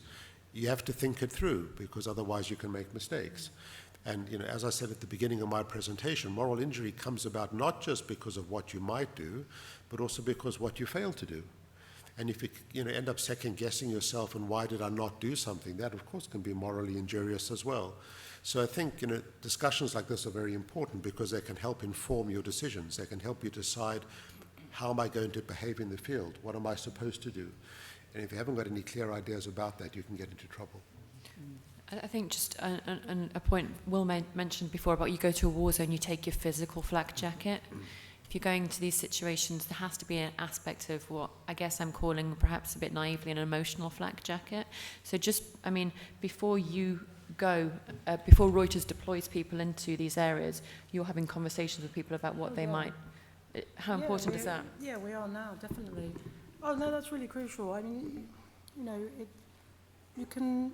There are lots of useful things that you can warn people about before they deploy. But just, the fact that you're having an open conversation, in itself is very powerful, because it then immediately establishes a space in which people and the correspondent, the producer, whoever you're sending out, can respond to. That's really important. And also to keep in touch with people when they're away, and then, of course, when they come back. And again, a few weeks after they come back, because it often takes, a while just to process, those aspects of the assignment that you've returned from. Thank you. Is there a colleague in the... I'm Jean-Paul Martels. I'm a journalist for Le Soir in Brussels. I'm the former press director of Human Rights Watch, and I've been working with CPJ, and so I'm interested in the impact of that coverage on people and on policies. I mean, and I was just wondering whether you have knowledge of studies trying to understand the impact of those kinds of images on the public, whether it leads the public to feel out of humanity that something has to be done and put pressure on government or on the country. It leads people to just say, don't want to see that anymore. Have you studies about this? I mean, and is there also a psychological impact on the viewers when they see those kinds of strong images that we just saw? Like, as we know, young journalists that are working, watching YouTube videos, for instance, on violence, they are affected by PTSD as well. are there studies that are on the larger public on those kinds of images? Because it might help journalists to know that if they're impacted themselves personally when they do this kind of reporting, if they know that there is a positive impact in the sense that something will be done because of their images, it might help them to go through the process of going through the trauma. Whereas if they believe that it has no impact, or on the contrary, it might even trigger a reaction against those people saying, I don't want to see it. It might even aggravate the trauma. So have you any idea about this? You know, it was looked at very closely following 9/11, where there was a tremendous amount of television coverage, of course, and a lot of it was quite traumatic. And there's no doubt that those images affected the general population. What is more difficult to tease out are the long-term effects of that. And the data were quite clear that there are certain vulnerable people. People with a past history of psychiatric difficulties are the ones who are going to be more vulnerable to watching this. So the answers with all these things are never straightforward and simple. That yes, in the short term, people find this distressing. In the long term, probably the majority of people are fine. Those who end up with enduring difficulties from images like this are those who have a vulnerability beforehand, perhaps because of their past psychiatric history, past exposure to trauma, their own emotional baggage that they bring to something. And then, of course, you touch on something else, that when you show this relentlessly over time, you get what's called a compassion fatigue, that people start habituating to it and they just basically turn off. And so many things are going on over here. There isn't a simple answer to a complex question. But in the age of media, when everybody's witnessing things, there's no doubt that this can have an ability to distress people. I would just add to that, if that's okay. One of the colleagues who we interviewed, because as well as doing the quantitative analysis for the number crunching and the data, we spoke with a few colleagues at length. And one of the colleagues we spoke with at length was a gentleman called Patrick Kingsley, who was at the time the Guardian's migration correspondent. And again, forgive me, indulge me if you don't mind, this is a quote from the interview we did with him because it speaks to this point. There were certain processes and points in the migration crisis where certain key images triggered policy change, certain triggered discussions at a time that the whole conversation was immensely politicised. I mean, I can speak for the UK where I'm based, and it was very, very politically charged in the UK. So he talks about the time when he questioned the value of journalism and what he and others were doing. And he says, so I quote from the report, recalling the image of the dead Syrian toddler Aylan Kurdi, whose body was washed up on a Turkish beach, he writes in his book, and he wrote a book, and if you have the opportunity to read it, it's called The New Odyssey. It's an absolutely fantastic piece of work by Patrick Kingsley. So he writes about how it was one of the very few pieces of journalism to have an individual effect in the public consciousness that summer. And this is a quote. Suddenly everyone cares. Suddenly Europe cares. Aylan's corpse is on the front pages of dozens, if not hundreds of European newspapers the next day, including that of The Sun newspaper, which some of you may be familiar with, whose columnist Katie Hopkins had only a few months before described migrants as cockroaches. Show me bodies floating in the water, Hopkins had written in April, I still don't care. Fast forward to September, and her editors evidently now disagree. In October, they'll be back to their migrant baiting worst, but for a few weeks in the middle, they're forced to change their minds by the brilliance of one Turkish photojournalist. As a specialist, and this is still Patrick's quote, as a specialist who's failed for months to prompt this kind of shift with my own coverage, it is a humbling reminder of my own insignificance. And there you can hear him speaking to the kind of sense of guilt and shame that he felt in the work that he did. Do we have any more questions from colleagues? Do you want to just wait for the microphone, please? My name is Emmanuel Biro, and I'm a student in journalism. I also used to work in Warzone for the ICRC, International Red Cross. Anyway, I have a question because, okay, you talk about this moral injury. Is there a way for journalists to actually prevent from, or anything that they can do to prevent from feeling this guilt, from feeling this shame? Is there any steps prior that they can take, or not really? Can I just pause you on that one? We'll take one. There's another gentleman there. We'll take a question from you too, and then, if you don't mind, can you just wait for the microphone, please? Thank you. Thanks. Hi, I am Adouns Al Khaled. I come from Damascus, Syria, and since like 2 years I live in Germany, and I joined the bilingual traineeship at Deutsche Welle since 6 months. It's not a question as much as like just a point of discussion. On the journey of like refugee, which I took with my brother, like I met many journalists in the Greek island or also in other European countries. And at a certain point, you feel like there are journalists who can understand, like you don't want to be depicted or like in this situation, or they respect your wish, and others no, they just continue shooting while you are fragile, or like you don't want to be in this position at this moment. So just at this point where if somebody would ask you not to continue recording or like stop at this point, would you do it, or you would just continue and Thank you very much for your intervention, and it sounds like you've got a great new role that you're playing and you're doing. So let's go to Will on your response to that point, and then I think I'll ask Anthony to respond to your point, Emmanuel. Oh, what I can say about that, first of all, for Lesbos, or any other island where the migrants were arriving, for me as a video journalist, that was the absolutely most difficult thing for me to film, because this is when they were at the most vulnerable, and you're there with a camera in front of your face. That's where a lot of my guilt comes from. I feel guilt, that here I am, and I'm trying to get a sound bite, That is something that it is difficult. As a news agency, and something that we have to report, of course, if anyone says stop, immediately you stop, But even if they don't say, you still feel bad. Now, if you go up to Idomeni, to the camp with the former Yugoslav Republic of Macedonia, there you had all the time in the world to get any sound bites, any images you want. There you fully respect. First of all, you have to build a rapport. I would never start walking with a camera.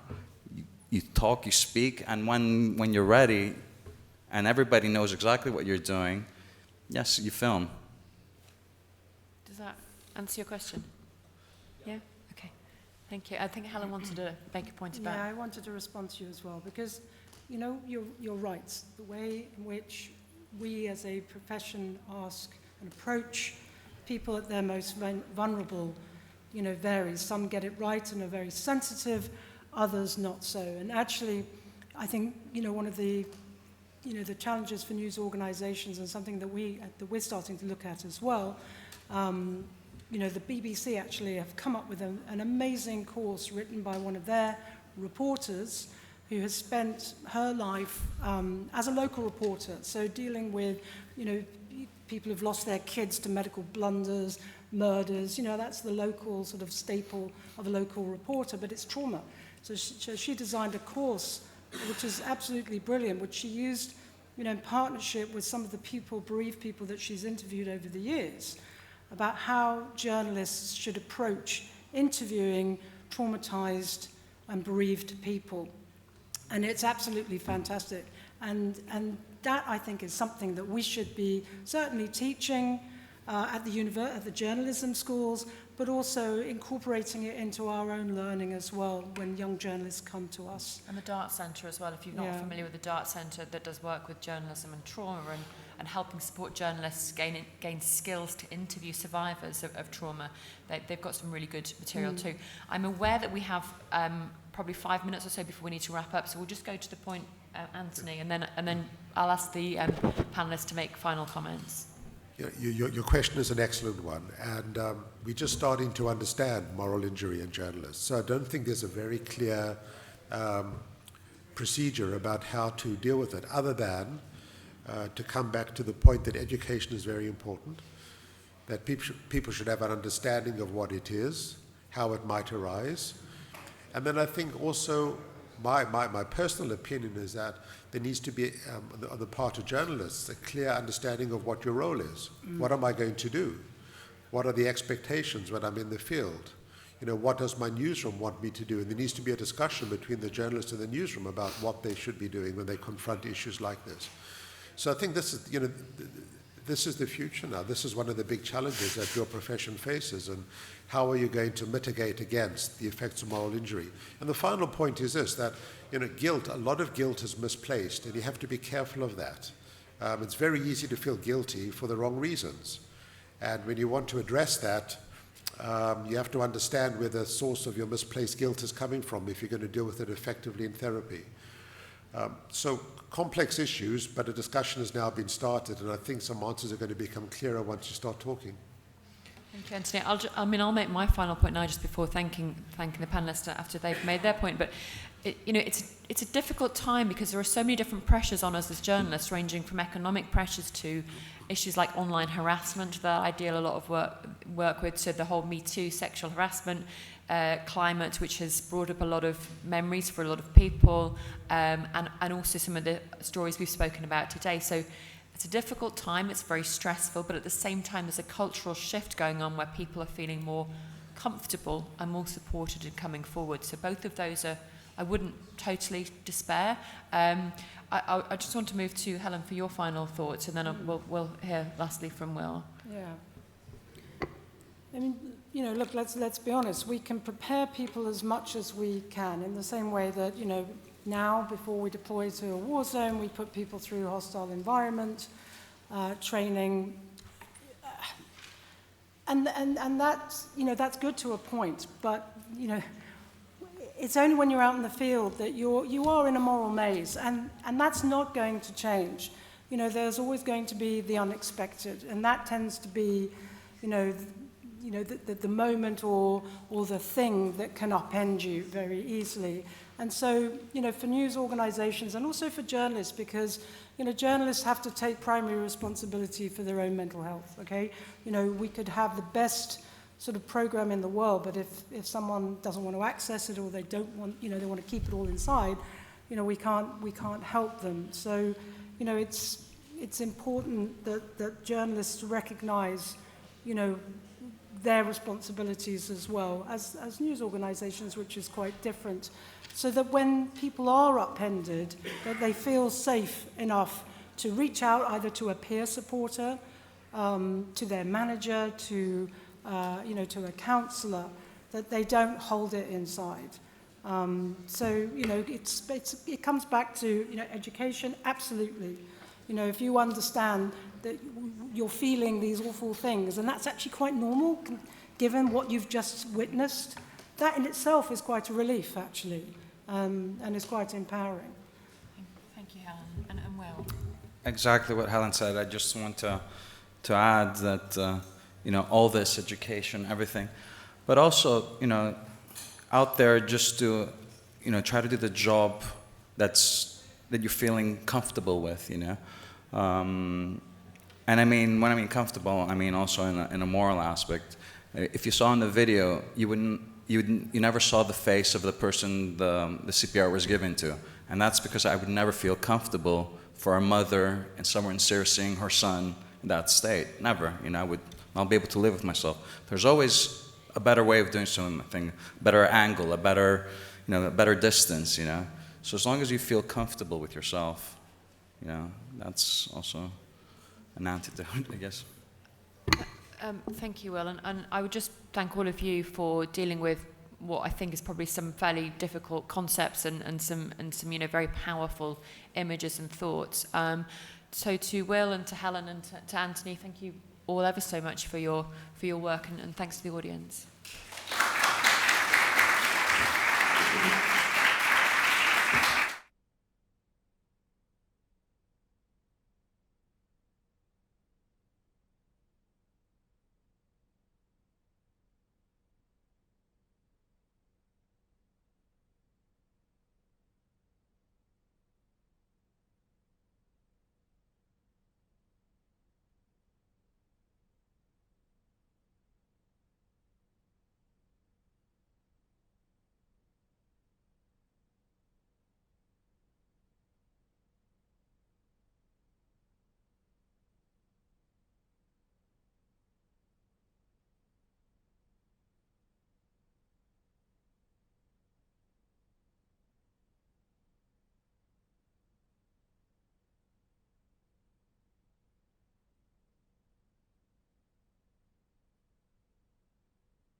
Ci siamo.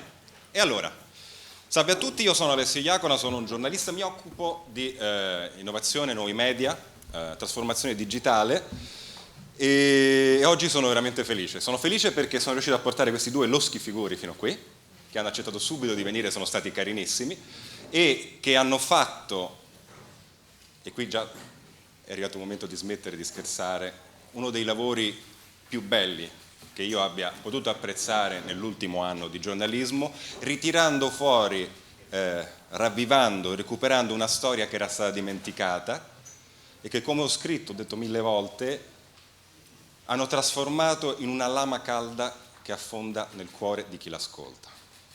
Hanno usato un medium straordinario che non ti molla mai, perché se c'è chi fa binge watching con le serie televisive, farlo con Veleno era la cosa più facile del mondo. Io facevo le pulizie di casa, andavo a correre, guidavo la macchina, non ho mai smesso di sentirlo, me le sono bevute tutte. E ovviamente sto parlando di Pablo Trincia e Alessia Rafanelli. Buongiorno. Ciao.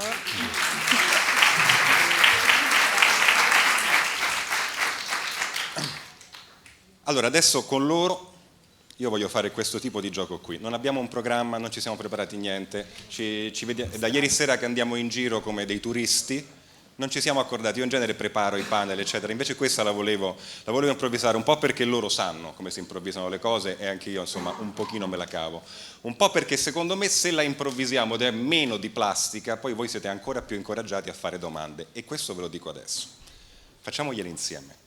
Io faccio la valletta, vengo lì col microfono, se qualcuno ha qualcosa da chiedere a un certo punto facciamolo, chiediamo, cerchiamo di capire, sia per chi fa questo mestiere, tu stai usando il fatto che sei un power user in questo momento, sia perché ci sono tante cose che possono sfuggire a me, sia perché un esperimento come quello che hanno fatto loro rinfresca, trasforma e recupera quello che è il giornalismo in questo paese. Tra l'altro recupera la radio, no? Perché noi diciamo podcast perché fa figo, però stiamo parlando di radio e cambia il sistema di distribuzione, ma il principio resta quello. Allora, la prima domanda scontatissima è: come cacchio vi è venuto in mente? Chi comincia? Parte Pablo. Comincio io. 2014 stavo cazzeggiando su Twitter e trovo un link che un giocatore dell'NBA aveva postato su una serie che si chiamava Serial. Io non sapevo cosa fosse, ho cliccato e mi sono reso conto che non c'era video. Ho detto: ma che è sta roba? Esatto, non funziona, non parte.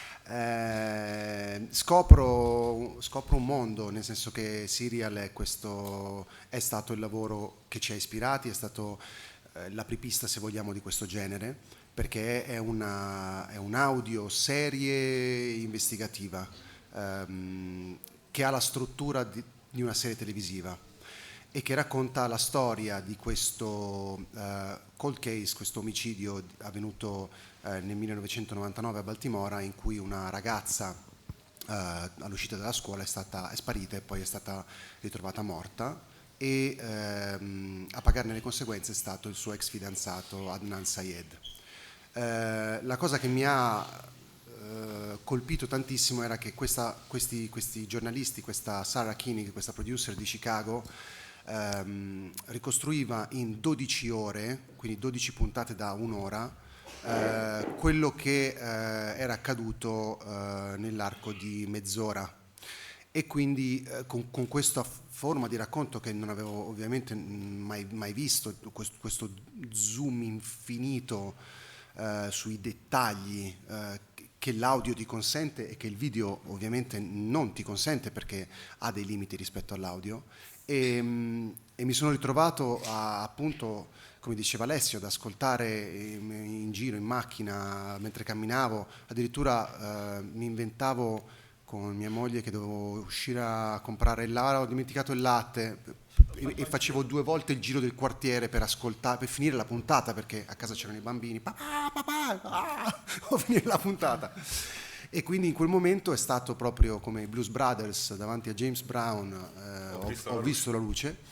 e ho deciso lo voglio fare anch'io. Inizialmente ho contattato quindi l'idea è partita diciamo dal format, volevamo fare un format. Ti sei confrontato subito con Alessia oppure? No, inizialmente io e Alessia siamo colleghi, tuttora siamo colleghi alle Iene, ma io in quel periodo mi ero avevo diciamo provato a fare altro, quindi me ne ero andato. E ne ho parlato con questo producer di Radio 2 e abbiamo detto dai, cerchiamo una storia, cosa guardiamo? Ma sì dai, vediamo, ricerca, satanismo, cerchiamo un crime, un true crime volevamo fare. E a un certo punto un giorno lui mi dice guarda che c'è questa storia di questa donna che è stata assolta dopo 16 anni per non aver abusato dei suoi 4 figli.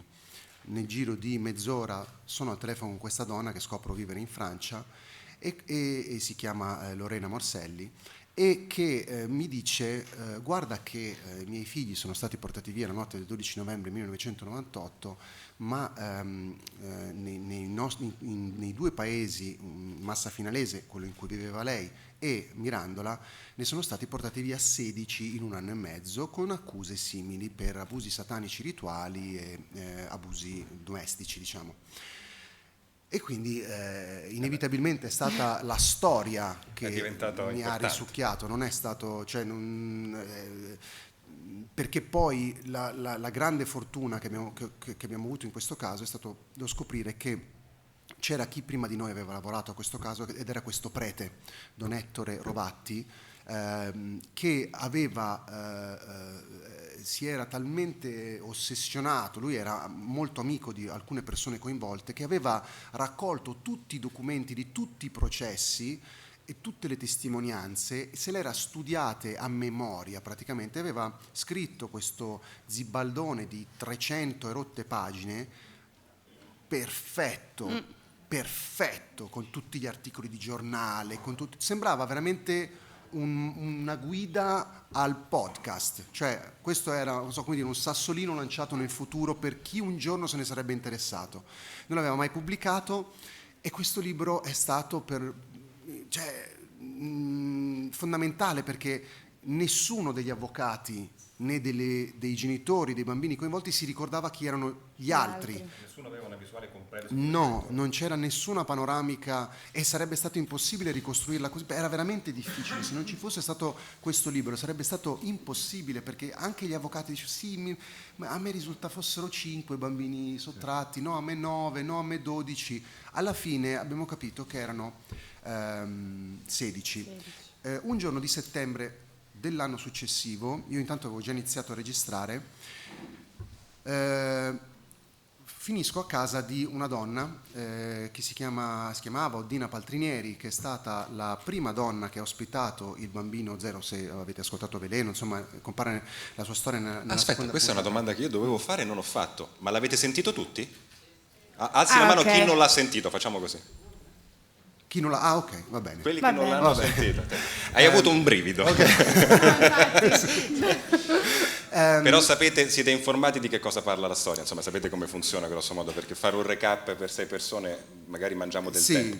Comunque sì, grosso modo l'hai detto all'inizio. Sì, la storia di questi 16 bambini allontanati, le famiglie erano state accusate di abusi sessuali, satanismo, c'erano state delle condanne, in alcuni casi c'erano state delle assoluzioni, però tutte, sia le condanne che le assoluzioni si basavano sostanzialmente sulle stesse prove, cioè i racconti che questi bambini avevano fatto alle psicologhe e le visite mediche, le relazioni mediche di questa dottoressa della Mangiagalli di Milano. La cosa più importante però è che sia i genitori assolti che i condannati non hanno più rivisto i figli, Esatto. Cioè quindi questi 16 bambini dal 97 ad oggi non hanno più rivisto i genitori nonostante ci siano state delle assoluzioni, quindi una sorta di rapimento di questi 16 bambini. Arriviamo a circa un anno dopo da quando io mi sono interessato a questa storia, a Massa Finalese vado a casa di questa donna, di questa Oddina che non c'era già più, c'erano i suoi familiari, le figlie e il marito,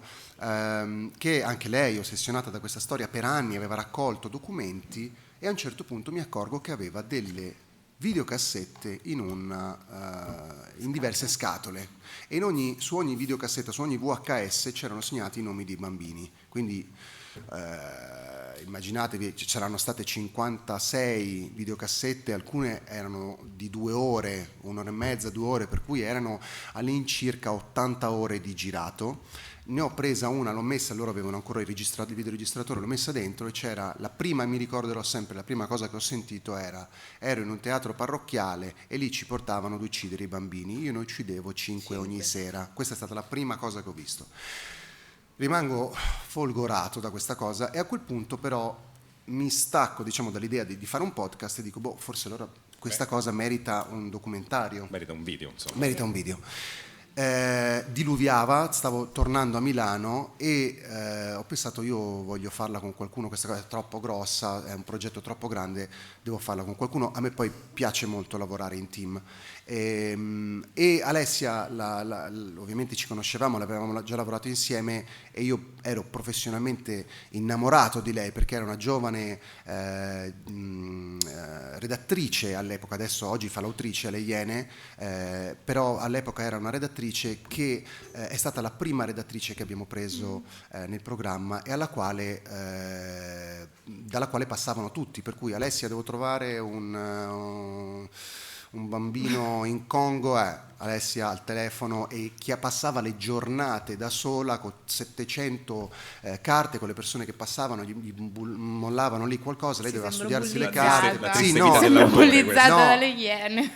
Però questa cosa qui ci eravamo resi conto, era velocissima, aveva anche imparato a premontare, insomma praticamente tutto il mondo a un certo punto passava da lei, perché prima alle Iene le storie si organizzavano tra inviati e autori, adesso c'era questa nuova figura unica, per cui tutti, Alessia, devo trovare uno a Benevento, Alessia, e lei aveva acquisito, diciamo, queste skills di non solo cercare persone o trovare storie o trovare, insomma, comunque documenti, ma anche di trovare storie che arricchissero i servizi, per cui io vedevo sta ragazza di 22, 23 anni con una rapidità pazzesca, che aveva già veramente bruciato le tappe.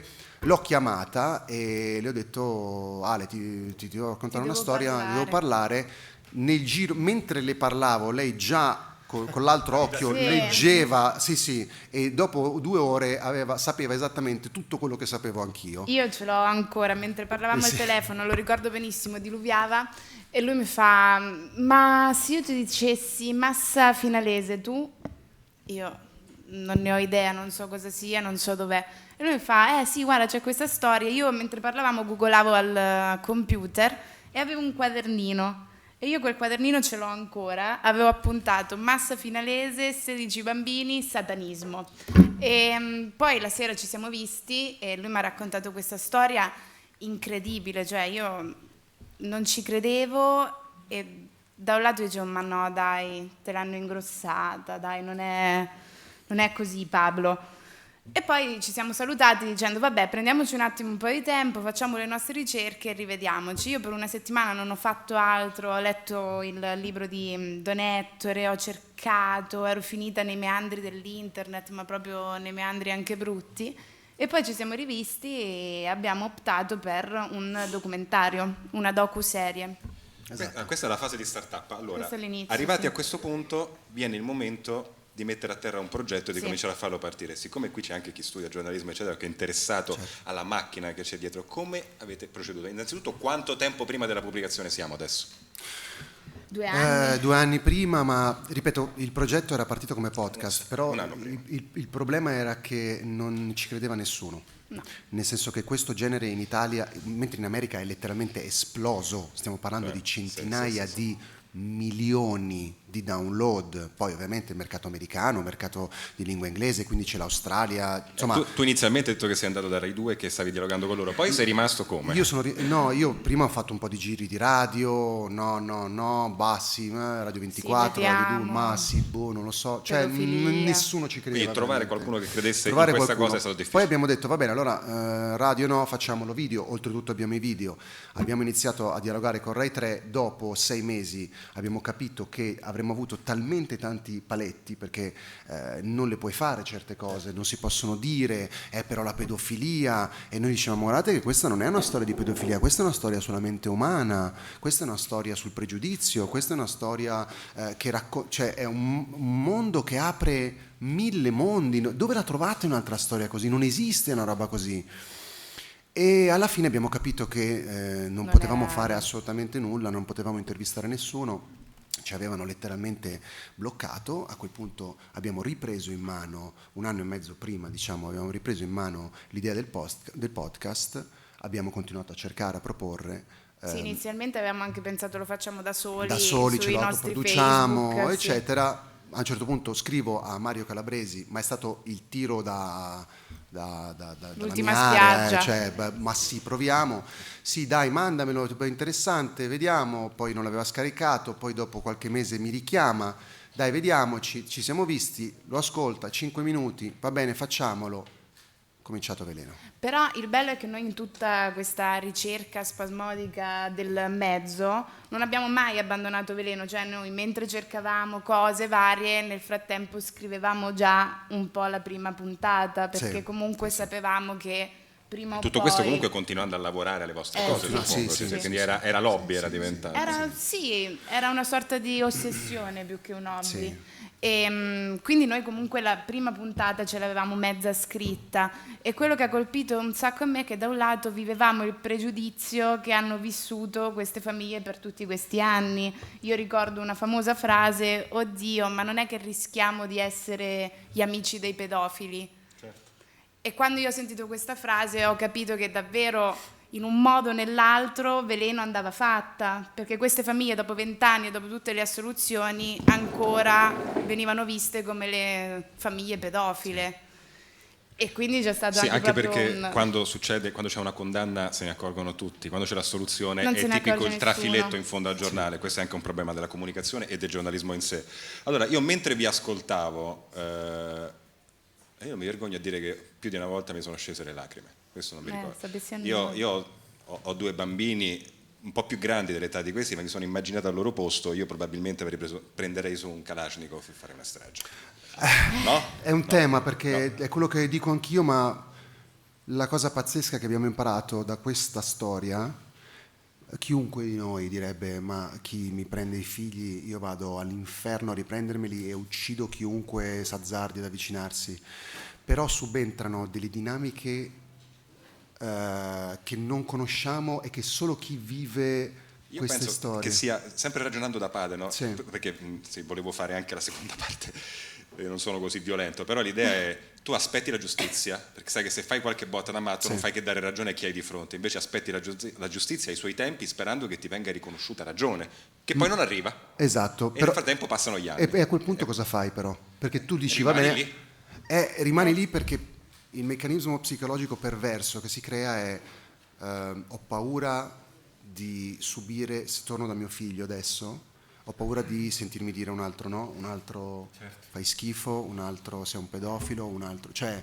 E quella è la pietra tombale, cioè fino a quando la giustizia che ti accusa di pedofilia, tu dentro di te conosci la tua innocenza e l'affronti, ma se invece quella stessa frase te la dice tuo figlio... è la fine della tua storia, quindi è meglio che rimani indietro, rimani a casa tua e non con senti quel no. Con la speranza che lui un giorno tornerà. E questo è comune a tutti i genitori, cioè nessuno dei genitori ha mai affrontato direttamente i figli per la paura. Innanzitutto c'è una frase che dicono tutti: ma mio figlio ha davvero bisogno di me? Dopo 20 anni mio figlio ha bisogno di me? Probabilmente che cosa devo andare a risvegliare? Un padre ci pensa, una madre ci pensa, lasciamoli stare tranquilli. Esatto. Ma poi anche un giorno noi abbiamo trovato questi bambini, uno dei grandi temi diciamo di Veleno è stato il dilemma morale che ci siamo posti più volte. L'avete scritto e l'avete letto tante volte. Vale la pena ritirare fuori questa storia adesso? Facciamo del male a qualcuno? Esatto, sapevamo che avremmo fatto del male a qualcuno, era inevitabile, cioè arriva uno dopo 20 anni, tu sei lì che magari hai fatto un percorso con uno psicologo, chissà, hai cercato, hai rimosso, non ti ricordi perché poi c'è anche quello, no?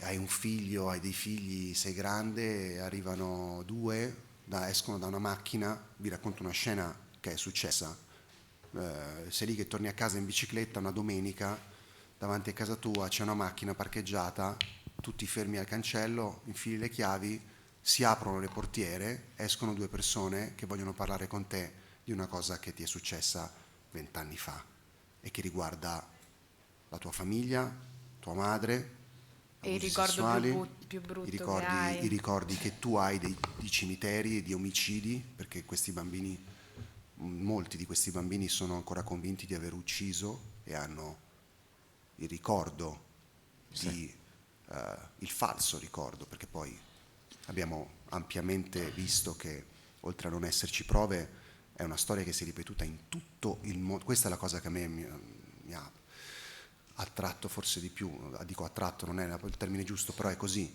il fatto che si sia ripetuta come una pièce teatrale in tutto il mondo, a partire dal 1400 il primo caso a Trento, e ce ne sono stati centinaia in tutto il mondo, uguali, con le stesse figure, la psicologa, il poliziotto, il prete, la mamma paranoica che, oddio che c'hai, sei tornata a casa, oddio, guarda, è un po' che ho notato che non fa bene i compiti, ho notato che ha il culetto arrossato, ho notato che ha un livido, ma che ti è successo a scuola? Che t'ha fatto la maestra? E dai, che ti dai, il bambino dopo un po' ti accontenta e quindi a quel punto... E quando lo fa se ne convince.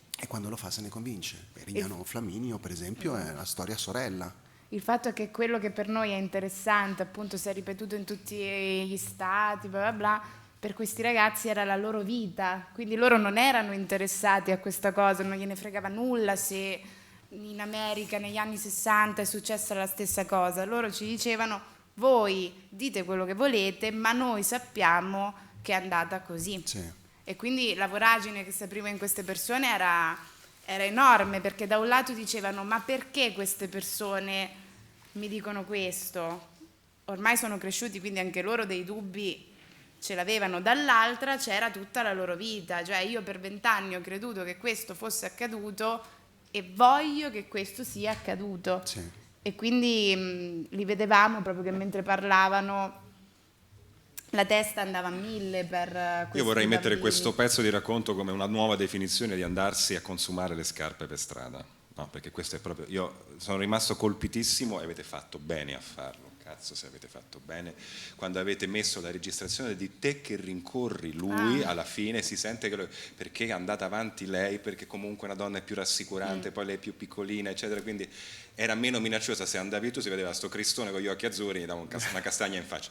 E quindi anche la tecnica per avvicinare una persona senza spaventarla con tutte le cose, poi lei anche giustamente imbarazzata allo stesso tempo che cercava comunque di agganciarlo, una cosa che veramente ti strazia, per poi riuscire a farlo parlare, poi il voltafaccia improvviso quando lui parla con la madre che ovviamente lo monta. Sì. Questi sono tutti passaggi. Una cosa che mi ha colpito e che io ritengo assolutamente straordinaria, perché questa è vera, è l'artigianato di un giornalismo che diventa, per una volta posso dire storytelling senza vergognarmi, no? Perché la parola più abusata, se avessi €1 ogni volta che l'ho sentito... A me piace. Lo so, anche a me piace tanto, però lo sento troppo in contesti dove forse, no? Sì. Di questo racconto, di questo storytelling, una cosa che mi ha colpito di più è questa. Io ho quante sono? 7 puntate? Sì. 7. Io ho ascoltato queste 7 puntate e per le prime 3 e mezzo tu non hai idea che voi state per rivelare che è esattamente l'opposto di quello che raccontate. Il racconto parte da lontano. È successo questo, il bambino viene abusato, i genitori viene accusato di quest'altro, tutto il racconto come era visto ad allora. Poi piano piano, un pezzetto alla volta, incrinate questa certezza mentre distribuite il resto del racconto, poi c'è la svolta. A un certo punto, però, altrove era successo che i bambini si erano convinti di. Da quel momento dici, cazzo, allora mi stanno raccontando un'altra cosa. Che cosa significa questo? Che se voi aveste urlato le conclusioni del vostro racconto, sarebbe partito con: hanno portato via questi bambini, non era vero niente, è rapimento, e chiaramente aveste creato un muro tra voi e queste persone e tra voi chi ascolta. Invece uno ci scivola dentro con un garbo con una si tranquillità. chiama Veleno anche per quello, perché all'inizio non te ne accorgi, però esatto. poi... Piano piano. Io credo che, allora, io e Alessia veniamo ovviamente da un mondo che è quello del, chiamiamolo sì, del giornalismo, poi siamo autori, quindi... però la cosa che a me è piaciuta molto è stato il fatto che noi alla fine per realizzare questa serie abbiamo comunque chiesto la collaborazione di persone che non vengono dal nostro mondo, di persone che vengono di artisti, di un musicista e sound designer come Gipo Gurrado, che è anche un regista teatrale, di Marco Boarino, che è un grande regista di eventi, e che sono persone che pensano in modo obliquo rispetto al nostro, che pensano in modo trasversale. Creare una narrazione significa coinvolgere veramente chi magari non c'entra niente con quel tipo di narrazione, che si occupa di altri tipi di narrazione, ma che ha un approccio artistico. Poi è brutto dire artistico quando parliamo di... però adesso stiamo parlando di un prodotto. Sì, no, ma questa è una cosa che bisogna ammettere, che bisogna mettere in chiaro. La gente deve essere conquistata, l'attenzione, che è l'unica risorsa scarsa in questo casino di informazioni dove affrontiamo ogni giorno, deve essere conquistata in qualche modo, e farlo con degli artifici che sono la capacità di catturare l'attenzione. Tu che hai fatto vocal coaching per tutto il tempo, hai imparato a leggere, a me la tua voce proprio mi accompagnava, certe volte mi mancava, infatti quando ci siamo incontrati, questo lo conosco da una vita, te lo immagino, perché a me no, a te mai. E la musica, che sapevi sempre quello che stava arrivando, le sospensioni, le pause, eccetera. La persona le devi prendere, se no non gli trasmetti nulla. Ma in questo io devo dire, da noi la scuola Iene, poi come dire, c'è a chi piace questo programma, c'è a chi non piace, è stato criticato tante volte, però è un programma che ha fatto e continua a fare tante inchieste belle, ma soprattutto ha il merito di insegnarti una cosa fondamentale, che sono il ritmo e l'intensità del racconto. Cioè alle Iene non hai respiro, alle Iene è tutto tagliato al frame, è tutto pam pam pam pam pam pam, però ti insegna a essere innanzitutto essenziale, quindi a togliere tutto quello che è superfluo e ad andare dritto al cuore del racconto, quindi non a girarci intorno, ma poi anche a creare un'intensità di racconto che se coinvolge. Noi sapevamo che questa sfida, cioè quando abbiamo pensato di fare un podcast, ce lo siamo detti tante volte, no? Abbiamo detto l'unico nostro dubbio è quanto tempo ci metteranno le persone a capire che questo strumento può essere utilizzato non solo per guardare dei video, ma anche per ascoltare, per metterselo in tasca e infilarsi le cuffie. E ti dico, ci siamo sorpresi, perché io onestamente pensavo che ci sarebbe voluto molto più tempo. All'inizio pensavo resterà un prodotto di nicchia, lo sentiranno in 100, in 300, ci saranno detti guarda, se arriviamo a 500 festeggiamo. In realtà, grazie anche a Repubblica che ci ha creduto tantissimo fin dall'inizio e l'ha spinto e l'ha pubblicizzato dappertutto, ci siamo resi conto che questo è un mercato che è solo all'inizio. Cioè noi invitiamo tutti voi a considerare l'idea di fare questo tipo di prodotti anche. Non pensate solo ai videodocumentari, ai libri. Qui c'è un terreno da conquistare e, come dire, se si crea un mercato, se si crea un'offerta, credo che Veleno abbia dimostrato che c'è una domanda, le persone vogliono questo tipo di prodotti e ne possono fruire. Guardare un video ti lega a stare fermo, seduto davanti alla televisione, davanti a un telefono, devi stare fermo. Il podcast è libertà, è questa la vera... ma anche libertà di immaginazione. Esattamente, Perché... e adesso arriviamo a questo. Con la radio si può scrivere, leggere o lavorare, cantava Finardi, no? Sì. Si possono fare con pochi soldi anche radio libere, ma libere veramente, no? Tanto per fare delle citazioni e rimanere su questo. Quindi la radio al cubo, la radio che tu puoi scaricare su qualsiasi device, posso usare device, su qualsiasi strumento per ascoltarla, portartela dietro ovunque ti trovi, non c'è un problema di ricezione, non c'è niente, e questo non fa altro che prendere forse il miglior mezzo di comunicazione che abbiamo avuto negli anni e potenziarlo e renderlo di nuovo attuale. Poi la radio, per funzionare, deve crearti delle immagini nella testa. Esatto. Te le deve mettere una dopo l'altra e lì è tutto un altro modo di scrivere, no? Per noi infatti è stato, cioè per me è stato interessante quello, e invito un po' chi fa questo mestiere a farlo, perché è veramente una sfida contro se stessi. Noi eravamo abituati ad una scrittura che accompagnava delle immagini. Con cui ci si appoggia con forza. Noi prima guardiamo le immagini e in base a quello scriviamo tendenzialmente. E invece qui è stato il contrario, le immagini non c'erano e quindi noi dovevamo crearle per gli altri. E è stato da un lato difficile, perché una parola cambia una persona. Se noi descriviamo il piccolo Dario con un aggettivo, noi in quel momento stiamo creando il piccolo Dario, e quindi è stato tutto un gioco. Allora c'ha gli occhialini tondi, e una delle cose che a me ha più colpito è quando chiedo alle persone: tu come te lo immagini Dario, che per chi non l'ha visto è il protagonista, e sentire tutti i modi in cui loro lo descrivevano per me è stato bellissimo, perché ho capito che non solo avevamo raccontato una storia, ma avevamo un po' dato un là all'immaginazione di una persona.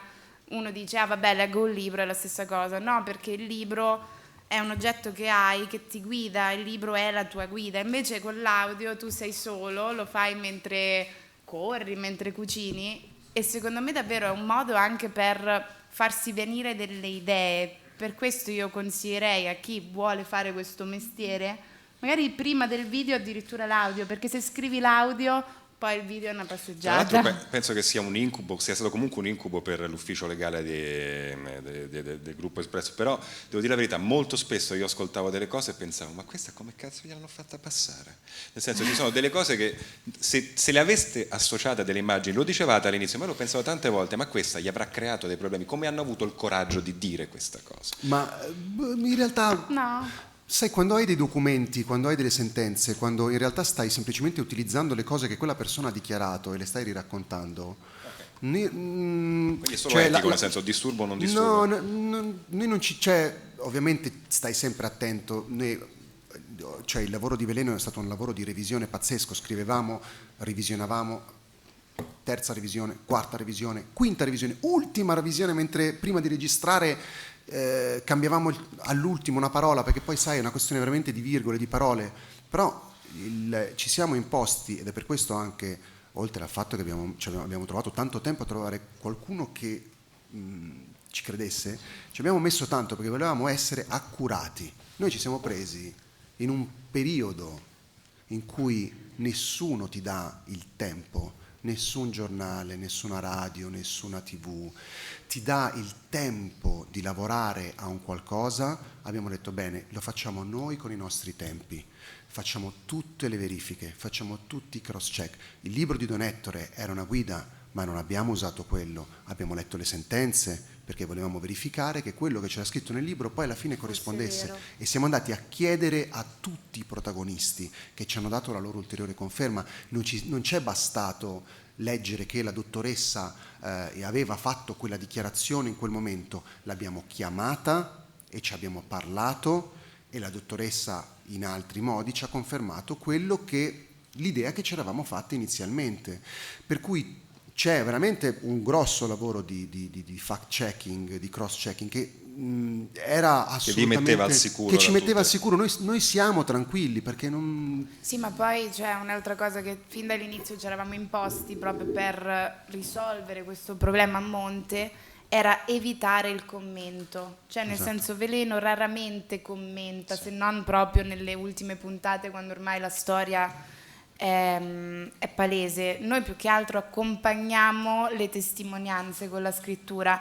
Non abbiamo mai detto: ah, ecco, le psicologhe hanno sbagliato. No, però è diventata, alla fine tu stai lì, dillo, ti viene il bisogno di sentirlo dire. Allora, io di domande ne ho un fottio, gente, fatevi una ragione, però siete così tanti, siete qui, se avete delle domande fatele, io vengo, c'ho il microfono. Qualcuno ha piacere di chiedere qualcosa? Dai. No, fallo fare a me. Chi... Vai. Complimenti, io ho fatto binge e in un pomeriggio mio compagno è trovato, ma è tornato a casa, non avevo acceso neanche le luci, ero lì angosciata che non riuscivo a svegliare. In un pomeriggio pesante. Giuro, in un pomeriggio, non avevo niente, era una domenica, non avevo niente da fare. A me non sono mai mancate le immagini, mai, c'è solo un momento. Mi chiedevo se la domanda è se a voi sono mancate, se in qualche punto avete sentito che ci stavate stretti. L'unico punto in cui a me sono mancate è quando andate, allora questa storia dei bambini sgozzati è palesemente pleonastica, cioè si capisce che è nella loro testa. C'è il momento in cui andate a casa della tipa che vi fa vedere, cavolo, ma io ci sto sopra, l'avrei visti, l'avrei sentiti.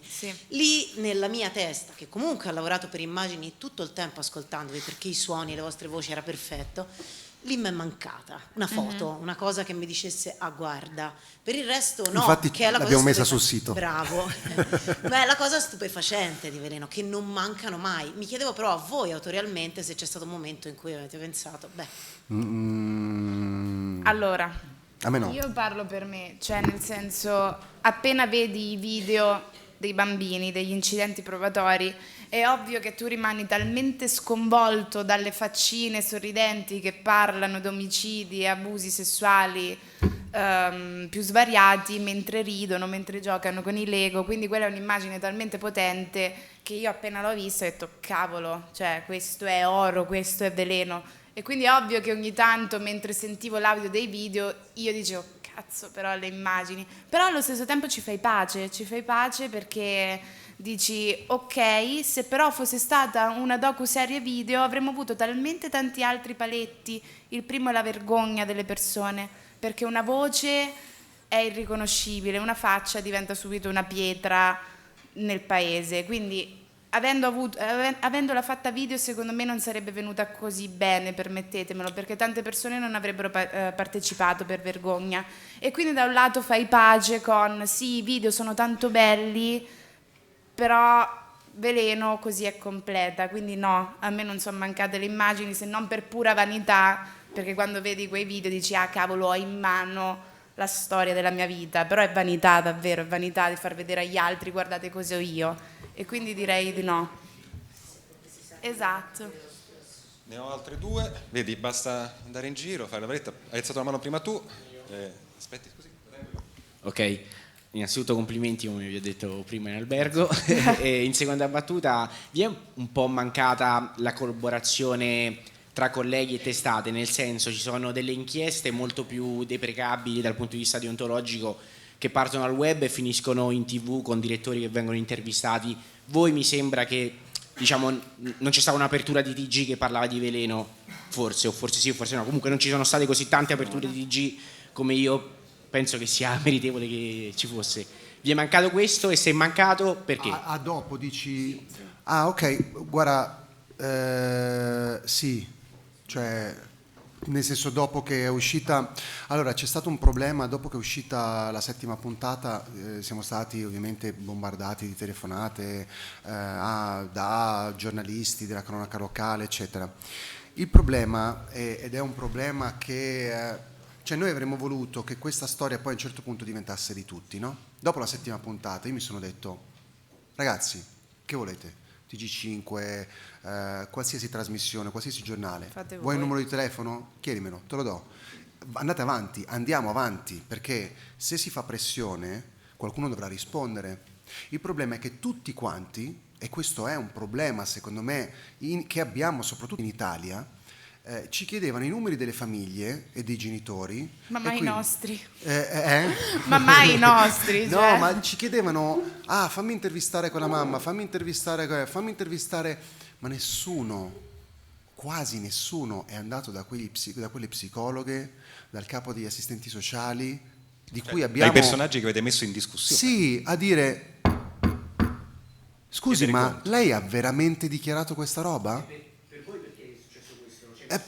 Perché io glielo dicevo, ma sì, no, te lo do il numero della mamma, va bene, ok, ma non vuoi andare, cioè, ma chiedi, vai a chiedere spiegazioni. Perché la mamma che piange sicuramente fa molta più audience. Stava dicendo le stesse cose Mario. No, ma sì, però è sbagliato anche quello, perché noi alle Iene andiamo a chiedere spiegazioni sempre alla fine, anche in maniera invadente, anche in maniera irruenta, a volte inseguiamo la gente, però andiamo a pretendere una spiegazione. Perché qua non c'è stato nessuno praticamente? Io dovevo implorare i colleghi, dire, ma scusa, ma vai dalle psicologhe. Questa storia Pablo, è già stata raccontata. È anche vero che come le Iene c'è solo le Iene, ed è per questo che le Iene sono le Iene. È vero, però cioè, secondo me, come dire, il nostro lavoro è quello di... non non so, io non mi considero tanto, se mi dovessi chiedere chi sei non ti risponderei giornalista, ti risponderei sono un autore, mi piace la narrazione forse, no?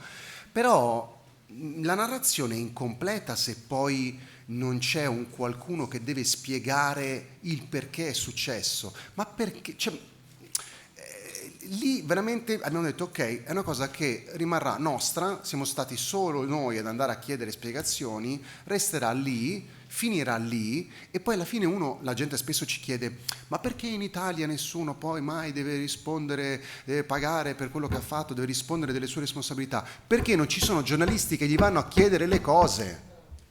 Non c'è nessuno che va a bussare alle porte. Scusi, ma perché lei qua, guardi cosa c'è scritto, guardi che cosa ha dichiarato, invece non è così, è così. Ma perché non glielo vanno a chiedere? È questo il problema. E poi vengono a chiedere a noi, ma perché non la giustizia? Sì, cioè spesso siamo l'ultimo baluardo, no? Le persone ci contattano, le Iene, guarda, siamo disperati, per favore fate qualcosa.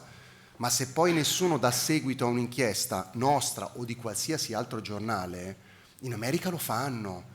In America, dopo la 7ª puntata di Veleno, ci sarebbero stati, le case degli psicologi sarebbero state presidiate dalle telecamere. Qua no. Così.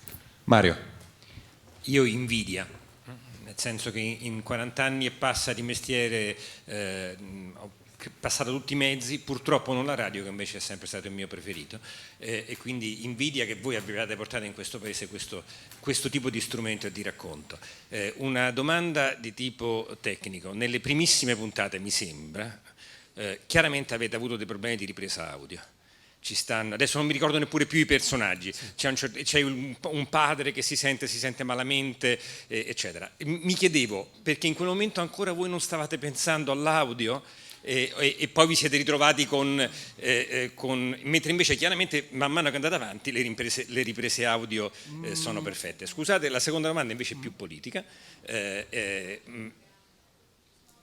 Avete avuto lontanamente l'impressione che in ambito radiofonico, inteso in senso ampio, questo abbia smosso qualcosa verso una narrazione audio concepita come l'avete concepita voi, come è concepita nel resto del mondo, con gli effetti, con tutte queste cose qua?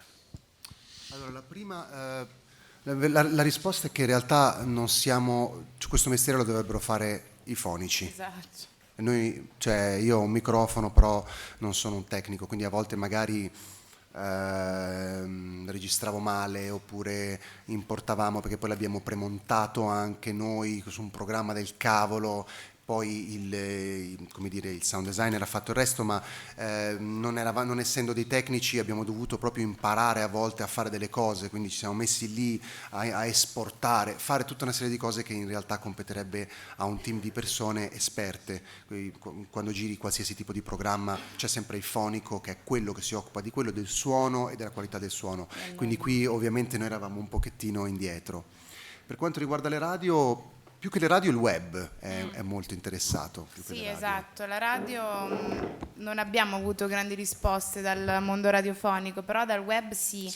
Ma anche perché dà possibilità d'ascolto che magari la radio a volte non dà, anche per un pubblico un po' più giovanile, nel senso i ragazzini non ascoltano la radio, ascoltano più il web, quindi la risposta grande è stata da quello. Poi non ci sono in realtà il mercato radiofonico per questo tipo di prodotti è molto ristretto, è tutto radio di flusso da noi, cioè chi c'hai? La domanda era se ci sia stata invece non mi sembra. Aspetta, no. mi sembra di vedere una distinzione che però è curiosa, che forse dà la misura del problema, e cioè parliamo di radio e di web come se fossero due cose diverse, quando poi sul web noi fruiamo programmi radio, che sono podcast di quelle radio lì. Allora qual è il problema? È che se la chiamiamo radio vuol dire che dobbiamo passare dal funnel, dall'imbuto dei programmi radio e dei canali che trasmettono prima nell'etere e poi creano il podcast che fruiamo online.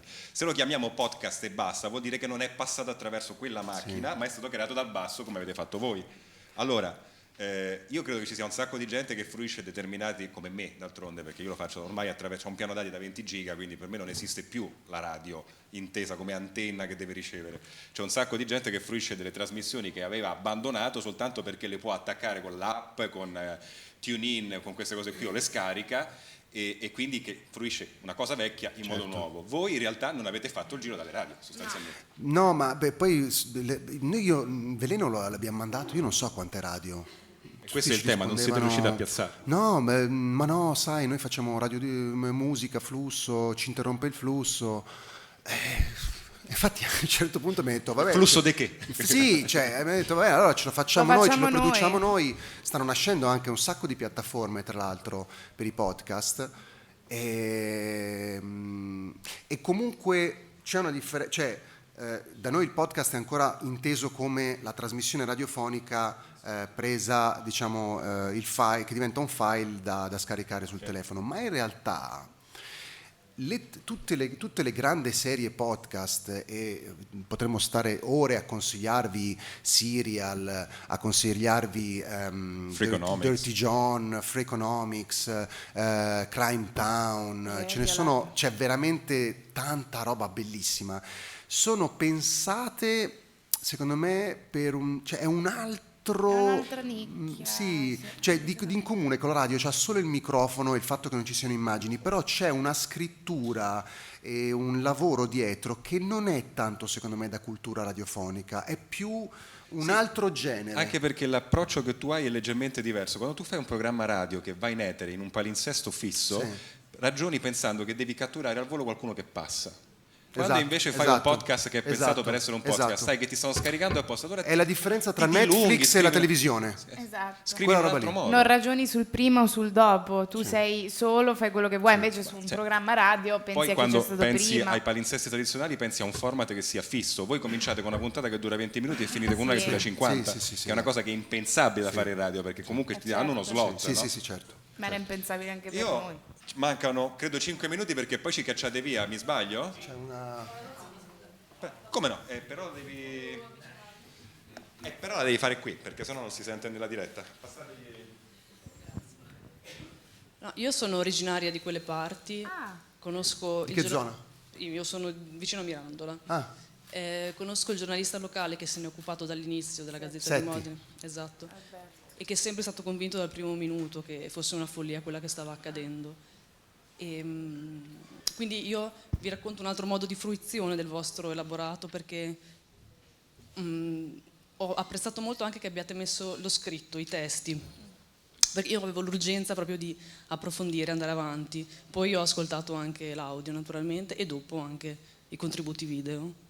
Volevo ringraziarvi perché avete aperto un mondo che aspettava di essere assolutamente disvelato e che ha riportato d'attualità tutta questa storia che non è finita sui TG, penso, perché è fredda, è vecchia, ma a livello locale invece ci sono stati, insomma, degli strascichi, degli incontri, e quindi insomma... Quindi qualcosa si è mosso? Beh, so che sei stato tu, voi insomma... Allora, tanto grazie, c'è stata una cosa che ci ha colpiti moltissimo. Massa Finalese è un paese di 2.000 abitanti, sì, 3.000 adesso 4.000, massimo. ma è veramente una frazione. Sì. E lì tutto intorno ci sono questi, ed è immersa poi in queste campagne piatte, c'è sta nebbia pazzesca, sembra di stare in Louisiana, True Detective.